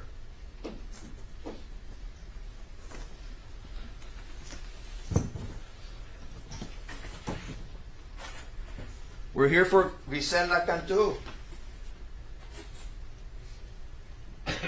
Shot twice and beaten almost beyond recognition. Blunt force trauma. Again, by the same self-proclaimed monster that said he didn't want to hear her talk about the Lord. He didn't want forgiveness. He told her, San Antonio is that way, Laredo's that way. Get walking. And when she made that fateful turn to come back to his truck, he decided, I'm taking this bitch out. And leaves her in the street. We're here for her. And finally, Janelle Ortiz. We're here for Janelle Ortiz, who in his confession, he's so obnoxious. He says, I didn't even know that one. I thought she was going to put up a fight. She asked me, are you going to kill me? Yeah. Get off the truck.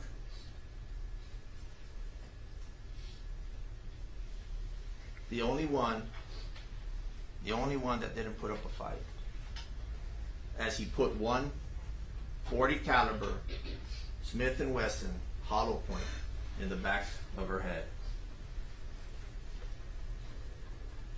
And what does he do? The evidence showed. Went back to San Bernardo. Thank God that the bolo was out and that Trooper Bradshaw had his head on a swivel and was able to spot the truck. Imagine for a second what else was going to happen after he came out of that restroom and continued to hunt He was on the hunt. Objection, Your Honor. Not in evidence. Again, the jury knows what the evidence is. So what I want you to do, and I'll ask you and I'll plead for you, that when you go into the jury room, put these pictures up. First thing, put these pictures up on the wall, on the side. Because that's who we're here for. For these 4 victims. They will guide you through the evidence that was obtained from their bodies in placing Ortiz at the crime scene. They spoke. He tried to silence them. But the science doesn't lie. Right? Remember what Daniel said?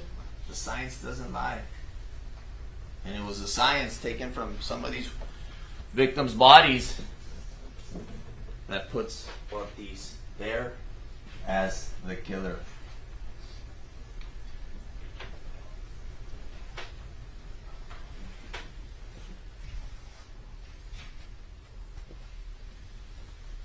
Nomás. Ponte aquí nomás, deja hablarle. Ok, nomás ponte de este lado, please. Es que tengo que agarrar algo de ahí. Ponte aquí nomás, real quick. Ahorita te ayudo. Just tranquila. Ponte aquí, mira. Let me just get something from you. No me vaya a ver. No, no lo voy a ver, no lo estoy viendo. Me asusté bastante. ¿Y dónde está el muchacho? Trae una troca blanca. ¿Ya se fue? Sí. Ay, me asusté bastante, sir. Okay, just hold on, okay?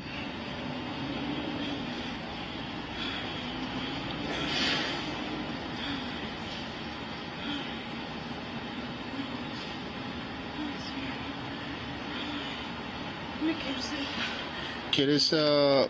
¿Quieres file un report? Tengo miedo que me vaya a ver. Me quiero sentar, sir. Hey, this is on 3215. Can you send PD to my 20? I'm right here at the Circle K on McPherson and in Loop 20. It's in reference to an assault on a female. You know which one, right? The Valero, right here at the intersection of Loop 20 and McPherson, like going towards the Border Patrol station. Okay, let me. Yeah, I'm waiting here with a female. All right, thanks. Tengo miedo, me puedo sentar ahí, sir. Espérate. Oye, entonces, nomás tengo que saber algo. Entonces, ¿tú te subiste a la troca de un muchacho? Yo me subí, sí. Él ofreció comprarme cigarros y compró unas beers. Y dijo, ¿vas a dar la vuelta conmigo? Y yo le dije que sí, sir. Nomás que yo nunca me voy lejos, so I noticed de que él estaba manejando muy para acá. Y le dije... ¿Y dónde estaba el muchacho? ¿Este side? Ahí donde está la troca es esta y el carro. Allá, está el trailer. Ay, sir, me quiero sentar. So cuando yo estaba aquí, ¿estabas adentro de la troca? Sí, me vine corriendo, me sacó la pistola y me quería subir y me empecé a gritar, help me, help me. Hyperventilating, panicking, terrified, she broke open the case, giving law enforcement the probable cause to go and look for Ortiz. This started way before the stripes, ladies and gentlemen, and it was this young lady's courage and her will to live that made his arrest possible. And sometimes when you have the video, this is Trooper Hernandez's video, his body cam, and you'll have the chance to go and study it. But sometimes when you study things a little bit deeper, you find more out. We know that his home was on Burr Oak, but listen to what she says when she's trying to remember some of the streets around the area.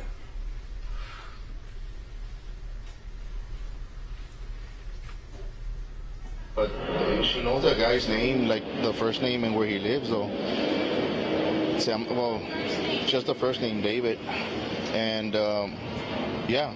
Que más o menos vive por aquí. Y vive por una casa que se llama, ¿cómo se llama la calle? No, nomás dime qué calle Es es. aquí como por San Isidro. Por It's a San big Isidro, house. it's a big house. Por Sand Hill or something like that, right? Es una calle más o menos Sand Hill, I think that's what it is. C-H-A-O-S. I'm right here in McPherson and Loop 20. C-A-A-O-S.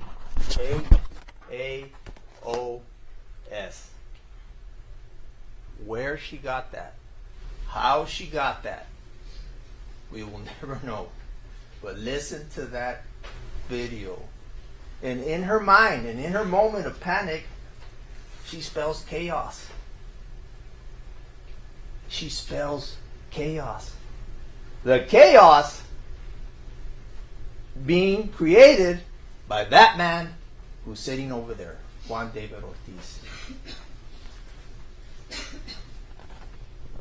Study the videos, study the demeanor, and you will see, and you will be convinced beyond a reasonable doubt that this mountain of evidence, that we have reached it, and we have kept our promises in proving the scheme, in proving the crime, and proving his guilt beyond a reasonable doubt. Troopers Bradshaw and Obregon, let's follow the story. They were the ones that spotted him, and you saw the video. Don't take our word for it. We showed you, right, when they pulled up.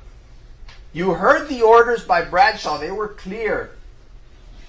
Then Trooper Obregon takes over, giving his commands. And what does Ortiz do? He runs away. He evades law enforcement. The timeline. He's spotted at 1 a.m. He runs away from the troopers. He abandons his truck. He hides at the Ava Hotel, and he's captured at 2:30. And what I told you in opening statements since the time of his arrest, and you heard it. You heard when he said, "Now's your time." You can play it back. He says, "Now's your time. Take your trophy pick." And what did the veteran Noe Gonzalez, the SWAT guy, say? When another veteran asks this veteran, "Hey, take your trophy shot." What was the response? "We're not about that, bro. We're not about that." And they treated him with dignity and respect. The confession. They've come up here again and tried to put up these smoke screens to get you to think that confession was not legally obtained. We know it started at 3:20. They are investigating 4 murders and an aggravated assault. They're armed with information. Ortiz, what does he do? Deny, deny, deny, deny. Then he goes into blackouts. Then he goes into alcohol. Then selective memory loss. Dr. Shankar, I'm under all these pills. But yet, he remembered the most mundane things. Paying the gardener, going to buy pizza, what time his work schedule was back on September the 3rd. He remembered those things, right? What does that prove? Lies and inconsistencies. And you'll see the transcript. What were E.J. Salinas and Captain Calderon after? And we said it in jury selection. They were after the truth. That's what they were after. And what are we after in this courtroom today in Bexar County, San Antonio, Texas? We're after justice. And you are the ones that will deliver the justice. The voluntariness. He nods his head. His demeanor. What is the totality of what was going on? He consented to the search of his home. He consented to the search of his phone. He consented to DNA swabs. You have the video. He stood there and agreed to the GSR. He was cooperative. And that was Captain Calderon's goal. He told you. We were trying to get him to be cooperative. We were establishing rapport.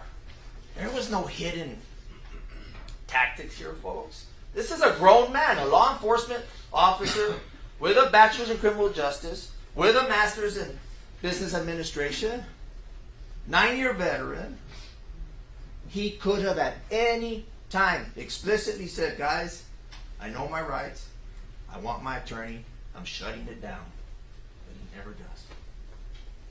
never does. You can listen to that and watch that CD 100 times. He never does. And look at the conduct of the officers. Let's get to the crimes. Melissa Ramirez.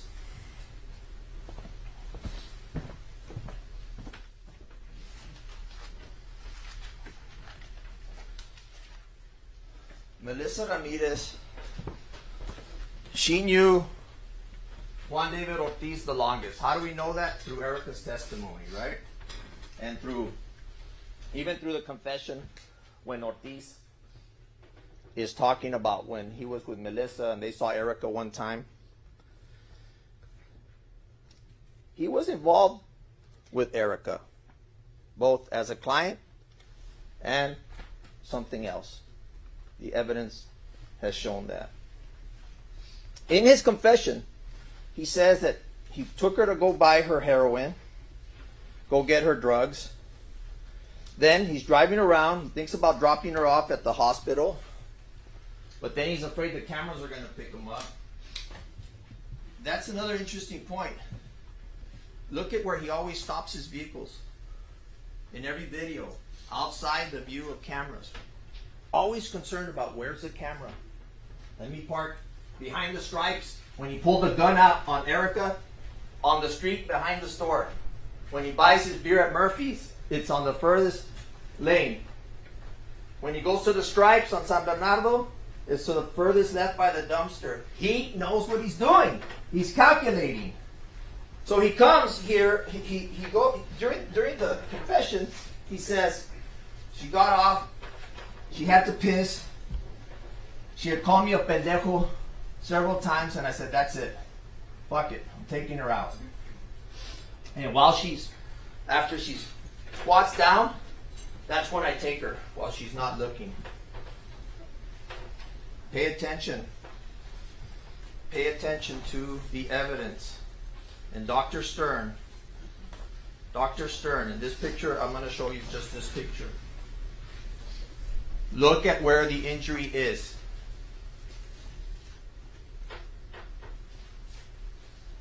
Look at where the injury is. The injury is on the inside of the wrist where he's left-handed, okay? The bullets went right to left. She gets up. Ortiz appears on her side, points a gun at her, and what would any of us do? She puts up her hand. The first bullet hits her right in the wrist, and it comes out. She saw the face of her killer when he pulled the trigger the first time, and he pulled it 3 times. That horrific last moment in Melissa Ramirez's life, she saw the face of her killer staring her down, a .40 caliber H&K, and shooting her 2 more times. The bullets were taken. The projectiles were taken that entered her face, near the ear and near the mandible. And what did Dr. Daniel tell you? They all came from the H&K. That fact, that evidence, Melissa is telling you in the last moment what she did. She wanted to live. She did not want to die.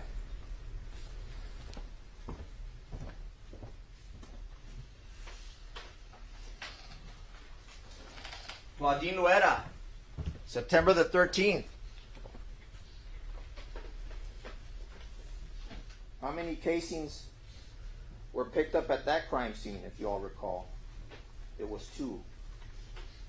However, how many injuries did she have to her skull?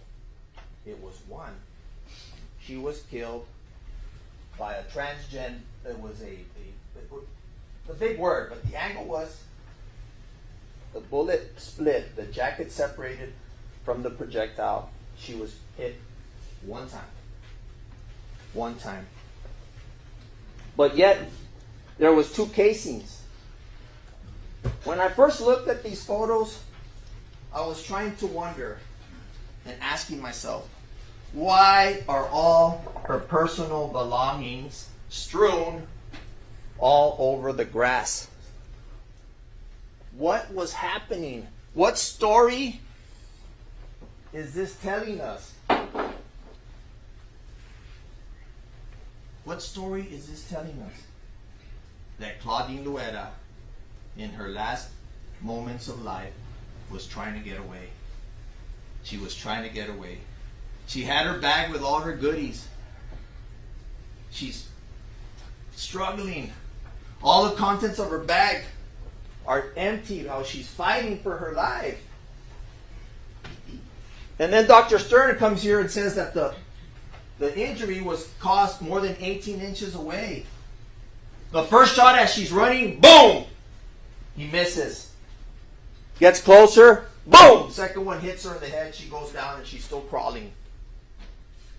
She was still alive when she got to the hospital. When she was found by that truck driver, she was still alive. She died and succumbed to her injuries at the hospital. Claudine was a fighter. She fought for her family. She did not want to die. That is what the evidence tells you. Her tennies thrown there at the crime scene. And her last breaths at the hospital. He didn't try to scare her. He shot and he missed. I mean, this poor girl, what harm was she going to do? But he wasn't satisfied with that. He finished her off. Call it coincidence or maybe not. But what did Ranger Salinas say? On September the 12th, I called the BIC and I requested information on a Claudine Luera. I was looking for Claudine Luera. On September the 12th, he testified to you that he made a call to a small intelligence center where this guy was at work, and he's asking, hey guys, I'm looking for this witness named Claudine Luera. Next day she's dead. Coincidence? There are no coincidences in this case.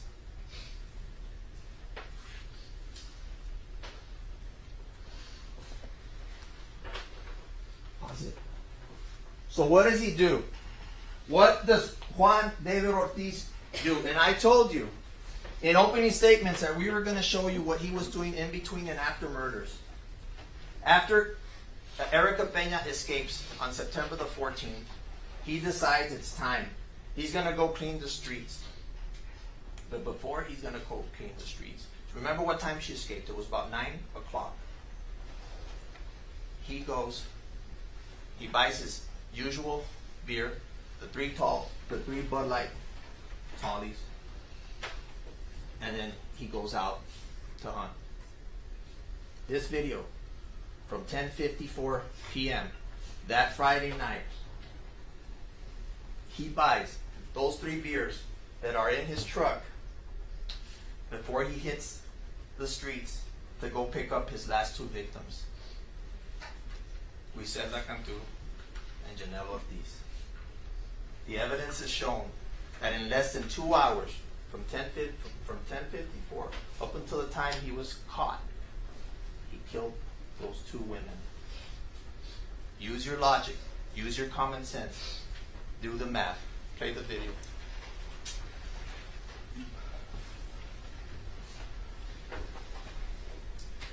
Mr. Bettis will want you to believe that on September the 14th of 2018, that this was a broken man. He was a man that could not function. He was a man in distress. He was a man whose life was falling apart, who could not make the mental or reach the mental state to do what he did. Look at his actions here.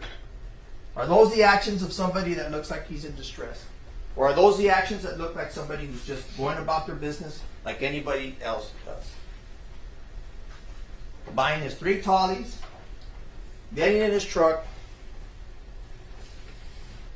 entering the pin, no problem remembering the pin, and walking out.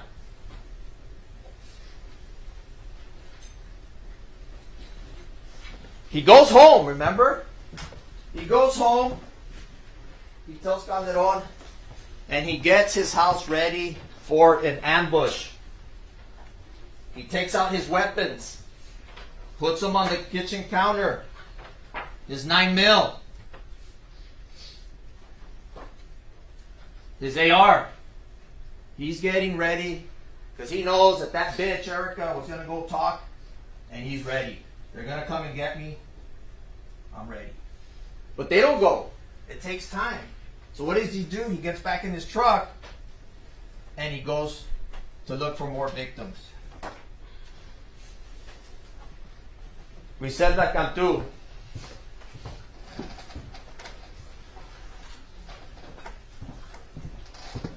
How many rounds were at Griselda Cantu? 3 rounds. You have them there. Another fighter. Why? Because he shoots her twice in the neck. 2 gunshot wounds. 3 casings. What does that show? His intent was to kill her. Then the blunt force trauma. She made the fateful decision of turning around and going back and talking to him about forgiveness. Again, you all know, I'm not going to spend a lot of time on this, but all of the consistencies and similarities, we hammered them home during the entire trial. You know them. You can go in there. You could write them down. I ask you, get in there and write down all the similarities and consistencies between the 4 victims in this case. Janelle Ortiz. 1 bullet to kill Janelle behind the head. And you saw in his interview, there's one more you don't know about. You want voluntariness? He volunteered that. Law enforcement didn't know.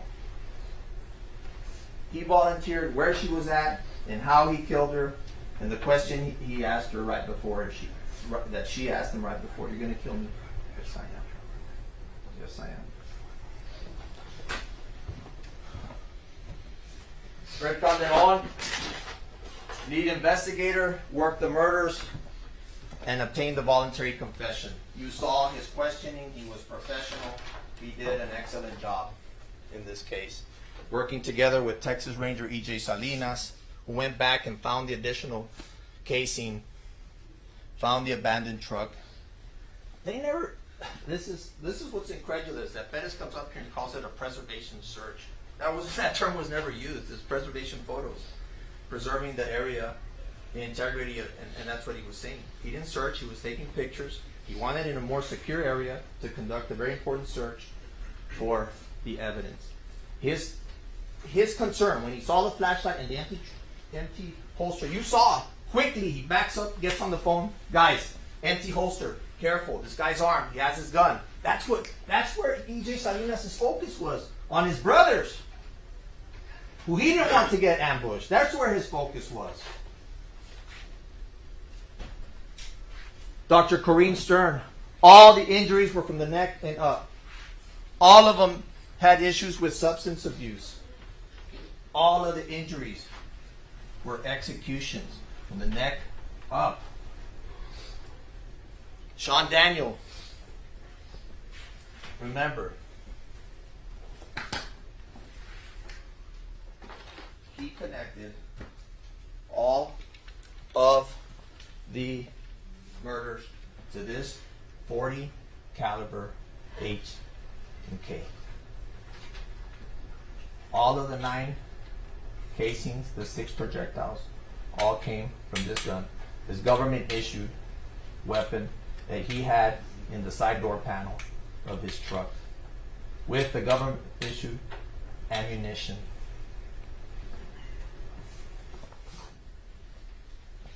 Yes, sir.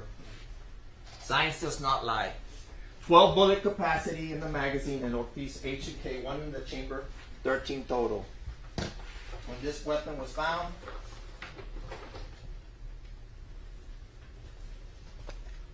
there was 9 in here. Do the math. You add the 3 from Griselda's crime scene,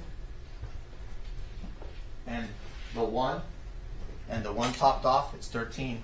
like any law enforcement officer, look at the evidence. His magazines were fully topped off. 37 rounds he had in his truck before he went out on the road looking for more victims. 37 rounds. Lonsberry, the tire. It's the first time I ever see a tire cast match the tire. It's right here. Look at the imprint. A perfect match to Ortiz's truck. Accuse, what was Ortiz's only concern on that phone call? My confession. They don't have any evidence, babe. All they have is my confession. Well, he's wrong. Bettis is wrong, and Fuchs is wrong. You have a mountain of evidence. That's the whole story.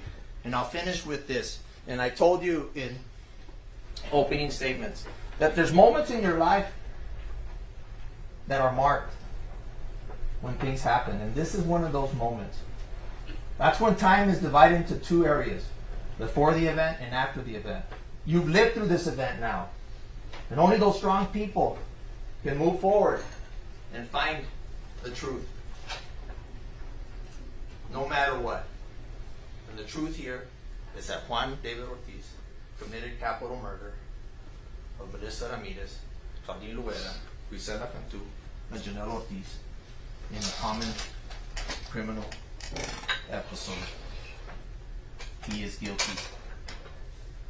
He is guilty. And when you go to that verdict form, you have it. You turn to that last page.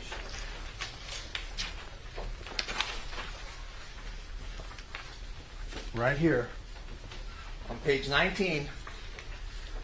We, the jury, find the defendant, Juan David Ortiz, guilty of the offense of capital murder as charged in the indictment and as instructed in this charge. He is guilty.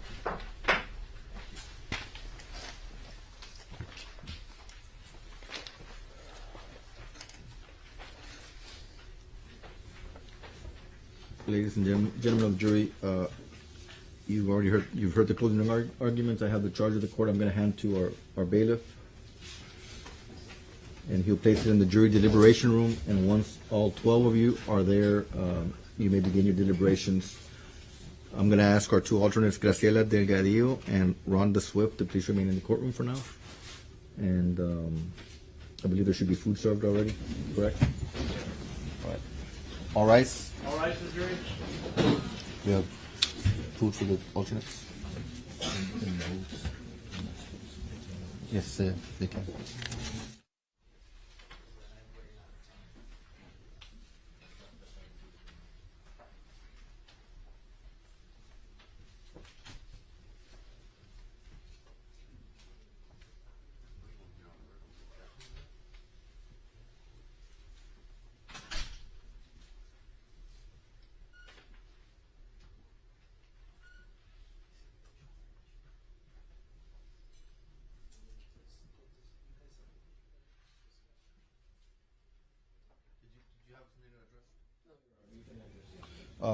Ms. Graciela Delgadillo and Rhonda Swift, you were our two remaining alternates.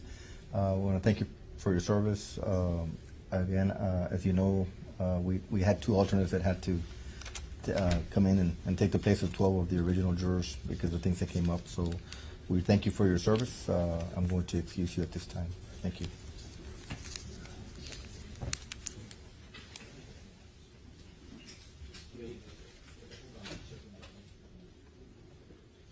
The court will stand in recess at this time.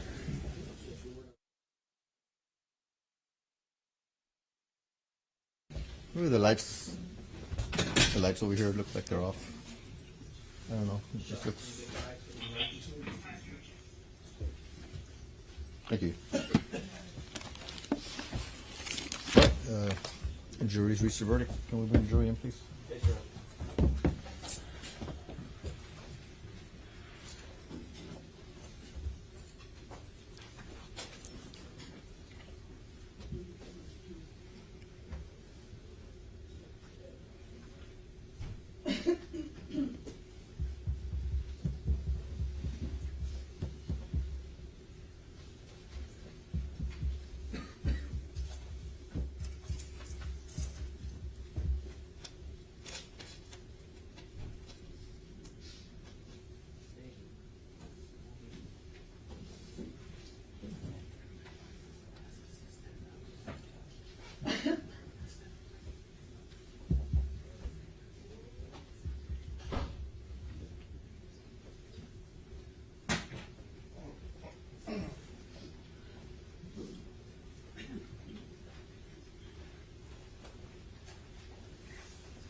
You may be seated. Has the jury reached a verdict? Was it a unanimous verdict? Yes, it was. Can you please hand the verdict form to the bailiff?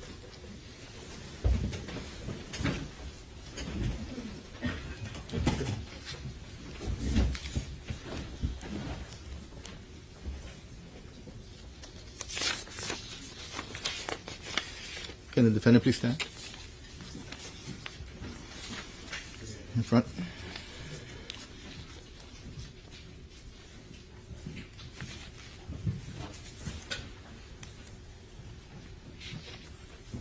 Verdict form. We, the jury, find the defendant, Juan David Ortiz, guilty of the offense of capital murder as charged in the indictment and as instructed in this charge. Signed by the presiding juror. This is your verdict, correct? Thank you. Mr. Ortiz, you heard the jury's verdict. You have the right to allocution, which means you have the right to make a statement if you wish. Okay, so they're asking for the jury to be polled, so meet the juror list. Well, I'm just going to call you by number from the back. Juror number 1, can you please stand and tell me, was this your verdict? Well, okay, in the front. Guilty. Juror number 2. Guilty. Juror number 3. Guilty. Juror number 4. Guilty. Juror number 5. Juror number 6. Juror number 7. Juror number 8. Juror number 9. Juror number 10. Juror number 11. And juror number 12. Guilty. Thank you. You may be seated. So, Mr. Ortiz, as I was saying, you have the right to make a statement if you wish. Would you like to make a statement at this time? No? Anything else? Nothing for the defense. All right. And Mr. Alanis, were there going to be victim impact statements made? Yes, Your Honor, after the court Okay. opposes. I just wanted to make sure that, Yes, we Yes. have representatives of the family that would like to make victim impact statements after Mr. Ortiz's sentence. correct. So, Mr. Ortiz, at this, as you know, I'm sure your attorneys have informed you and you've heard throughout the trial, this charge of capital murder has an automatic sentence of life in prison without the possibility for parole. So at this time, the court is going to assess the punishment of life in prison without the possibility of parole. That is your sentence at this time. Mr. Alanis? Your Honor, at this time, I'd like to ask any family member from representing Melissa to please step forward. Melissa Ramirez. Hold on, handcuff her.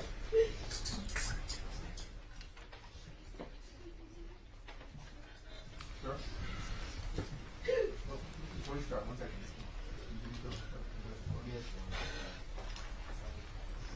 Yes, I'll be right there. And you do have the right to appeal this verdict. I'm sure your attorneys have informed you of that as well.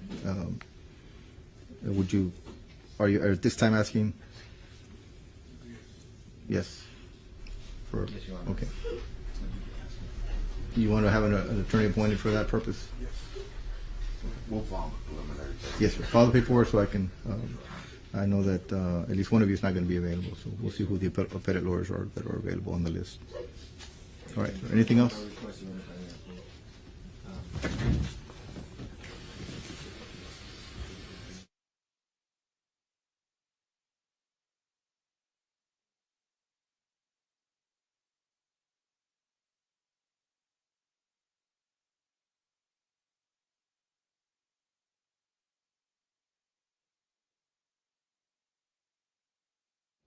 No, not those impact statements. No.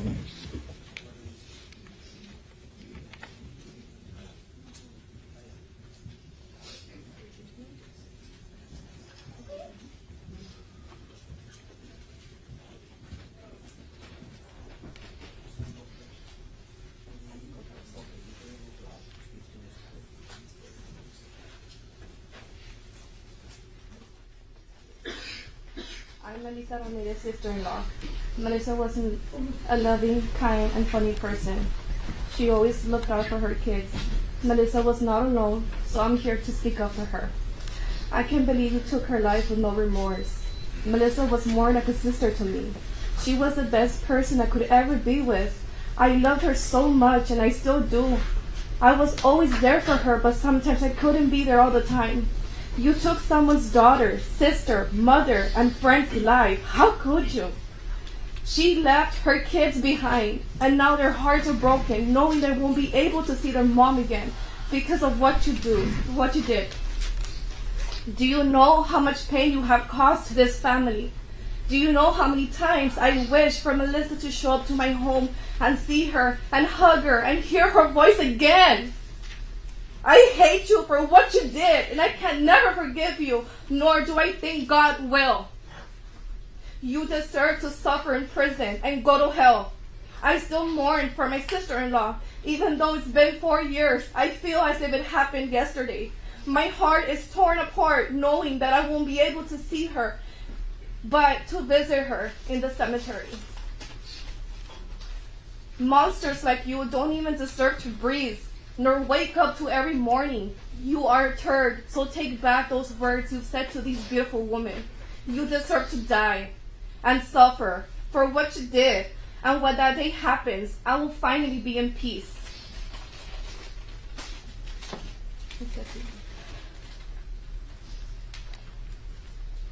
Yo soy la mamá de Melissa y quiero empezar a preguntarte a ti, monstruo, ¿por qué la mataste? ¿Por qué mataste a mi hija? Si ella tenía hijos, tenía hermanos y tenía una madre. Mi hija no estaba sola y dejaste a sus hijos huérfanos. ¿Por qué te ensañaste así con ella si estaba indefensa? Melissa no tenía maldad. Ella era noble, sensible. ¿Qué daño te hizo para que te ensañaras así con ella? ¿Por qué le quitaste la vida? No tenías derecho. Tú no eres nadie para decidir por la vida de otra persona. ¿Qué pensabas cuando jalaste el gatillo a quemarropa por más de 3 veces contra alguien indefenso? ¿Qué sentiste cuando callabas con 3 balas sus gritos de súplica? Yo sé que Melissa no significaba nada para ti, pero para mí era mi vida. Y ahora mi vida está destrozada por su ausencia. Eres un monstruo que no merece estar respirando el mismo aire que yo. Ojalá que tu vida sea un infierno cuando estés en prisión. Cuando supe que la encontraron sin vida, sentí que me iba a morir de tanto dolor. Fue tan grande mi pena que mi alma no pudo habitar más dentro de mi cuerpo y me desplomé entre sollozos y gritos.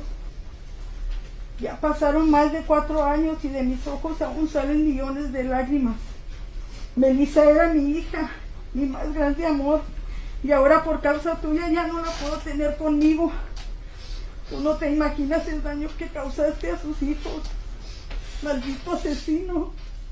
No sabes cuánto te aborrezco, eres un monstruo.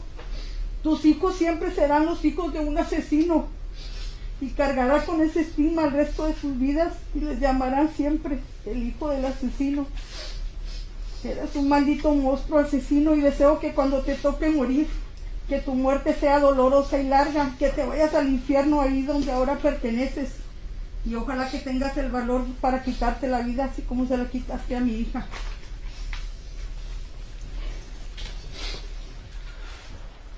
Fuck you, fucking coward.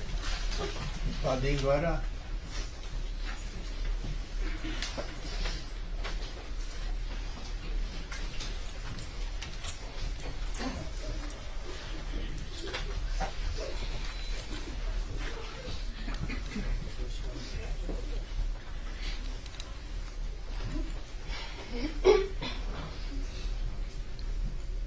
Years have certainly flown by rather quickly, but have felt like an eternity for our families.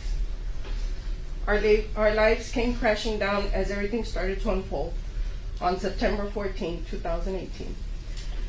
You stated you were cleaning up the streets of Laredo, but as we stand here today, Mr. Ortiz, Mr. Alanis and his team did just that by removing individuals like yourself from our streets.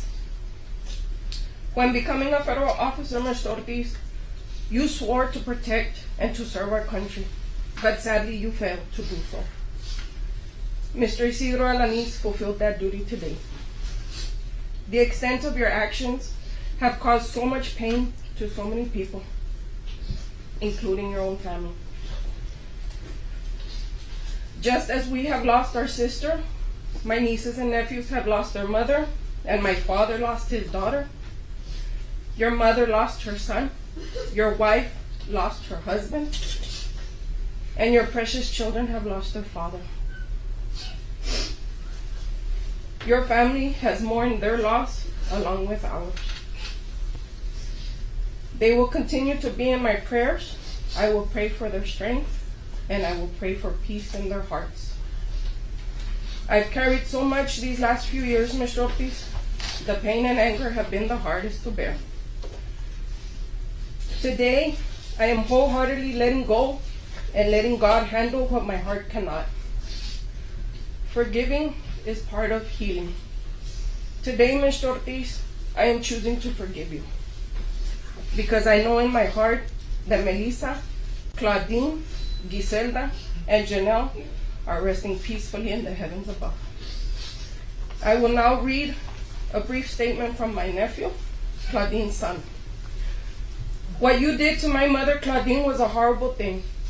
I forgive you, but only because forgiveness is not for you, it's for me. She would not have wanted me to feel that burden of what you did on me. You ruined so many dreams that my siblings and I have, but instead of despairing, we will create new dreams and paths because my mother would have wanted us to. You will be long forgotten in our memories and locked up until you die. But my siblings and I will move forward in the future, knowing that our mother, Claudine, will always be by our side.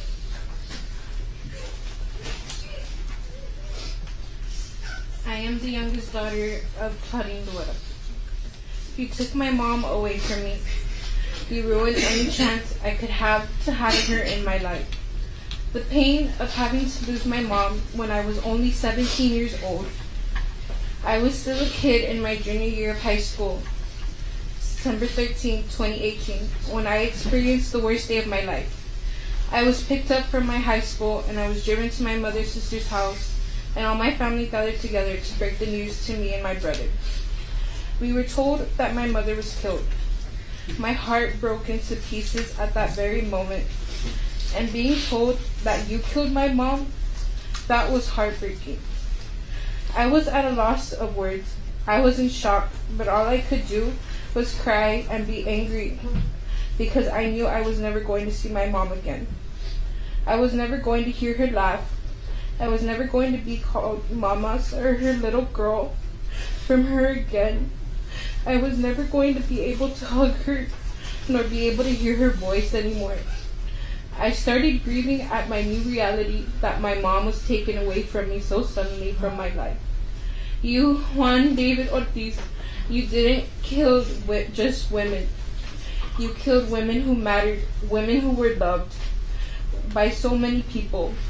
Those women were loved beyond measure. You will always be known and remembered in our community and in Laredo, and to the whole world, you will be known as a monster. You said you wanted to clean up the streets of Laredo.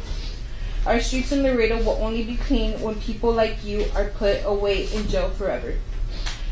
You hurt my family, you hurt the other women's families, and you broke your own family. My mom had 5 beautiful children. You didn't just take her away from me. You also took her away from my brothers and my sister. I have so much pain in my heart, but having to witness how you killing my mom affected my brothers and sisters broke me. Having to hear them cry because of losing our mom was one of the most heartbreaking experiences in my life, and I couldn't do anything to console them. I was just a kid. My siblings and I, we were just kids. I got so depressed, I got put in a dark hole because of my mom's death. My mother was a part of me you destroyed, and I wanted to destroy the rest of me out of despair. You failed in destroying these women because their memories, their legacy, they themselves will live on in their children and the people they impacted in their lives. They will always be remembered and never forgotten. They will continue to live forever in our hearts, while you will only be left to be forgotten and no longer a part of society. The one word to describe your life from now is exile.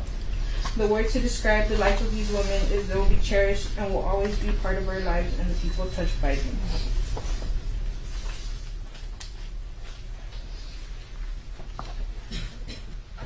Griselda,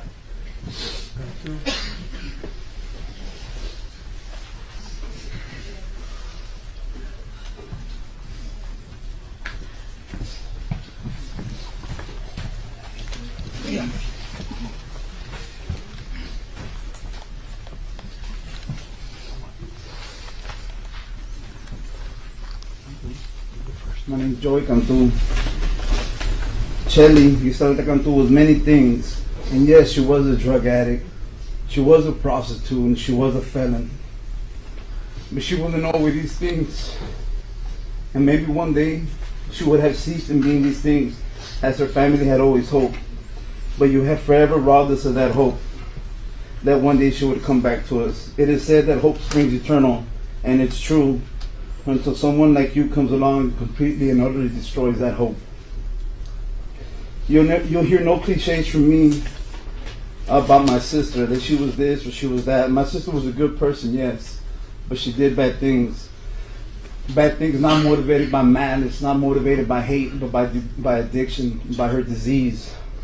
She was sick, as were the rest of these girls. I'll tell you what my sister was, and what always will be. She would always be the 6-year-old little girl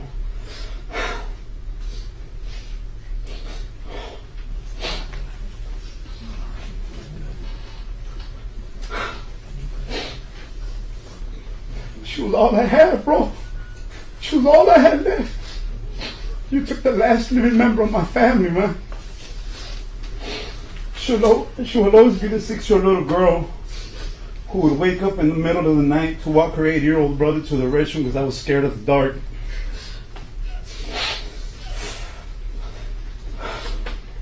She would always be the little sister who defended me from bullies when we were in elementary school, even fist fighting them. And she'll always be the little sister who cried just because she saw me crying. My sister was empathetic and she was compassionate, as evidenced by your conversation with her. Her knowing what was likely going to happen to her and still choosing to talk you out of suicide. Showing you compassion, sympathy. She did not beg for her life. She begged for your life. She would tell you it didn't matter what you had done, that God would forgive you, that God would always love you. And that was my sister in a nutshell. And in the face of that empathy and compassion that was surely God-given, you responded by violently taking her life. I guess it's true that no good deed goes unpunished. I've now had to live a life in which I've endured and suffered the murder of my mother, the murder of my father, and now the murder of my sister. It would be so easy to hate you. Too easy. But I've always abhorred the path of least resistance, and I don't hate you. I don't hate you at all.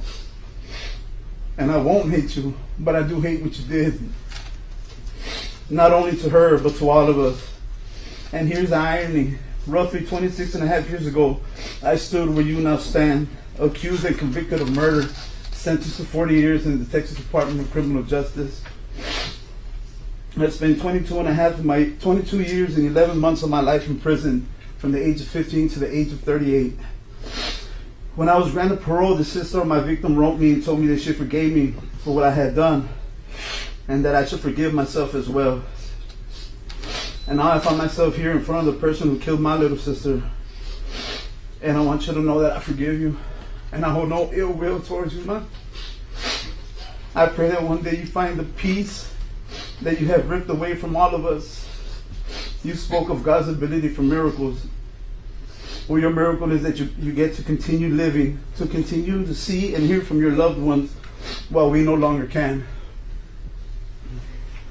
When in any other circumstance you would be facing a death sentence, and know that it was me, the brother of Griselda, who asked the DA to consider going without the death penalty.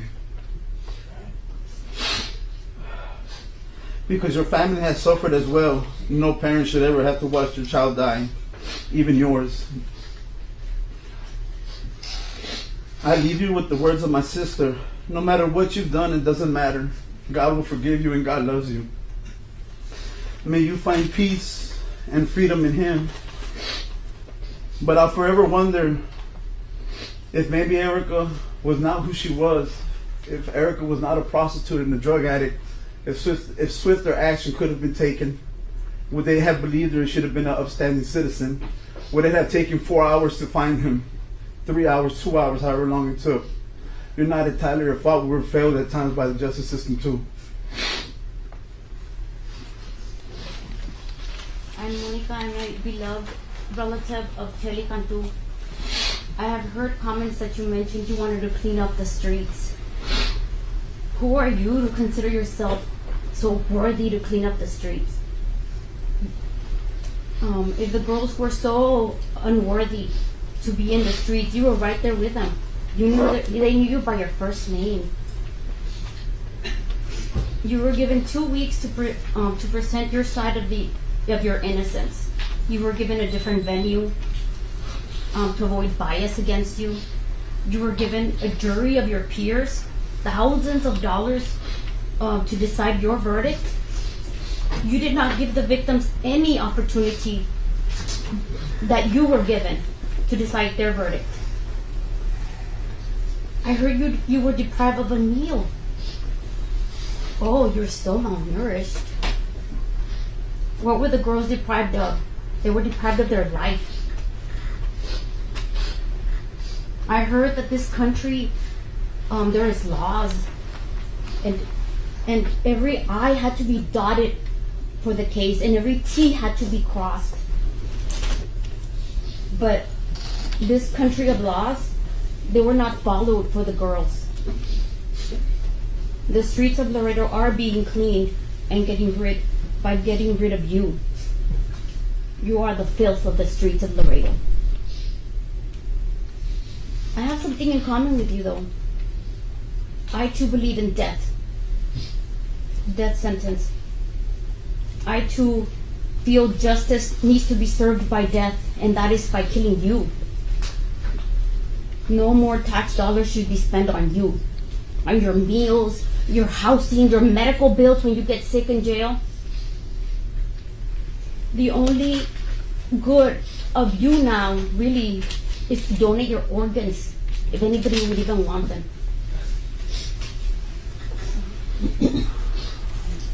My name is Ortiz Accuse.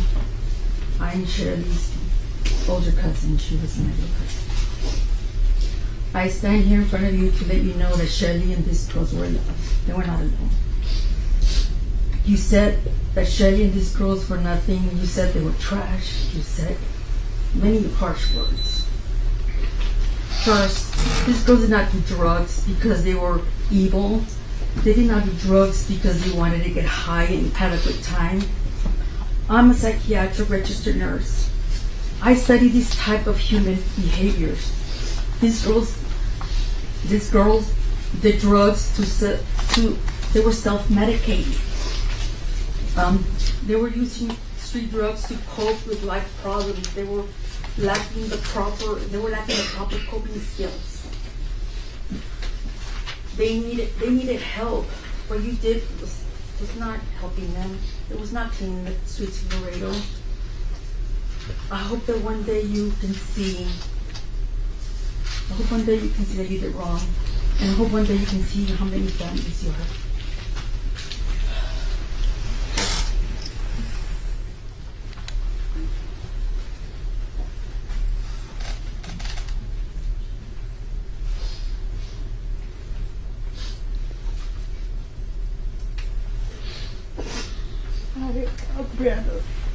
He said about youngest child. I was 14 years old when he took my mom away. I was immature. I couldn't understand and comprehend the situation. And real honesty, I wanted you to feel my pain. Real pain. You robbed me from meeting my mother, and getting to know her as a person. Yes, my mom was she was a drug addict, a prostitute. She maybe didn't mean nothing to y'all. She meant everything to me. And you robbed her from me getting to know her as a person, because she wasn't just that. She really wasn't. And that's okay. She lived the way she lived. That's her problem. That's her lifestyle. Yes, we get it. But fast forward, I'm 18 now. I haven't gotten closure, and I'm not sure I ever will. I've struggled with a lot coming to this age. Anger mostly. I wish I could make you feel pain, to be honest. And I hope one day you do get the pain you deserve. It's like it made me go numb to this point. I don't feel sadness. I'm mad. I'm real mad. But I can't be angry no more. I can't. So I forgive you. Like my mom said, God forgives you and He loves you. And I know deep down you hate yourself for murdering her. You even said it in your confession and everything. Trust me when I say what she said is going to be on your mental for the rest of your life. She was a compassionate person. She loved people. She really did. She loved her brother. She loved her tia. She loved everybody. She loved everybody. And even after you killed her, what she say? She wanted to help you. She wanted to help you. You were suicidal? Who was there? My mom. My mom tried to help you. That's not okay. That's not okay, bro. And she was everything to me. For a fact, I know she loved her children, but her lifestyle and demons took over.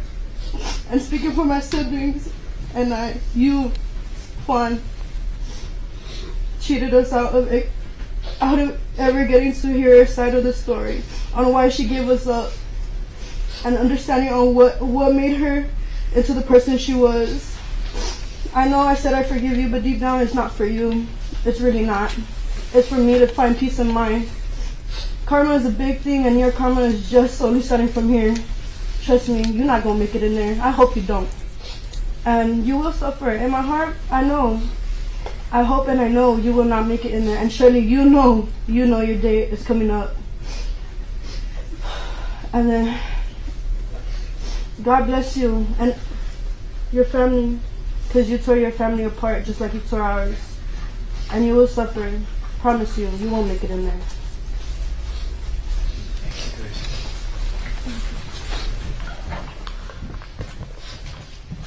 From Janelle Ortiz.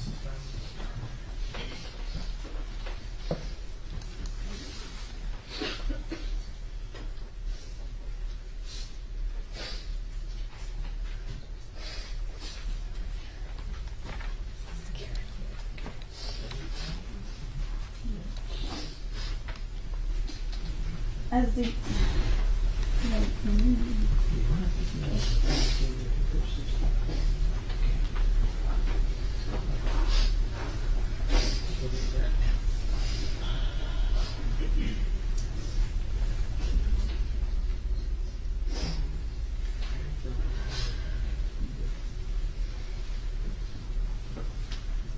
Humberto, hermano, please.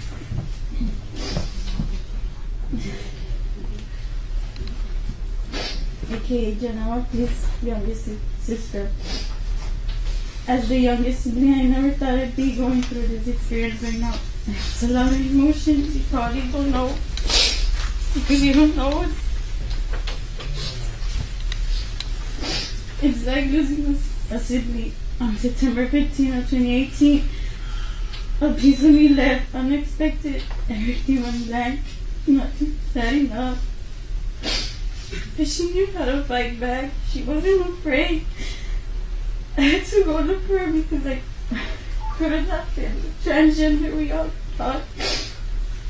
But after finding out it was you, Juan David Ortiz, you left me with no words. You had everything in life as a Border Patrol agent. How could you? Why didn't you put up a fight against Janelle? I guess not so tough, right? You got to end her life. What triggered you to go through it? Like if there were dogs, taking them on a cruise and then thinking it was? Because you weren't doing anyone a favor by cleaning up the streets. It was not your duty. My sister and her friends weren't trash for you to go do what you did. You don't know the love they still had at home. No matter what lifestyle they chose to live or battles they had, they were loving. They still had kids to go home to. I still can't find the words to say, but this has impacted our lives and the community too. Foremost, I'm not the same person I was before. I had a smile before getting that traumatic call that changed my whole life. I used to be full of life. I was looking forward to meet with Janelle to register for college. She always loved occupying me everywhere.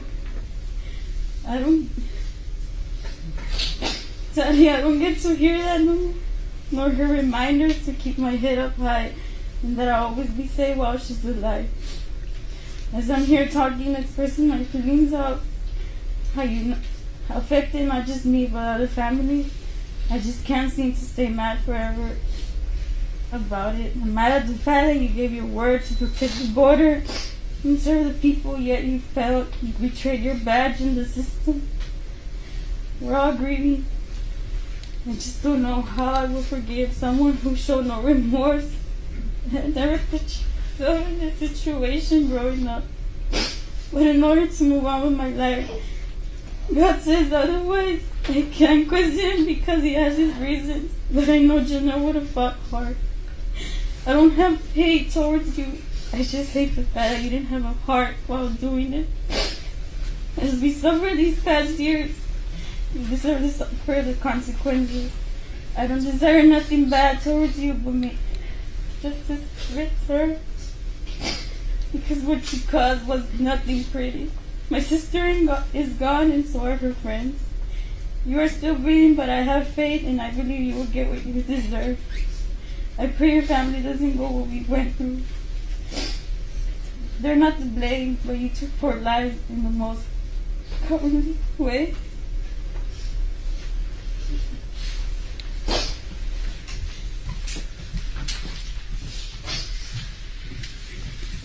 So all the state has to. Anything else in the defense of the state? No, not on the. Okay, I'm going to remand the defendant to the custody of the Sheriff's Department at this time. Court's adjourned. I need someone to take.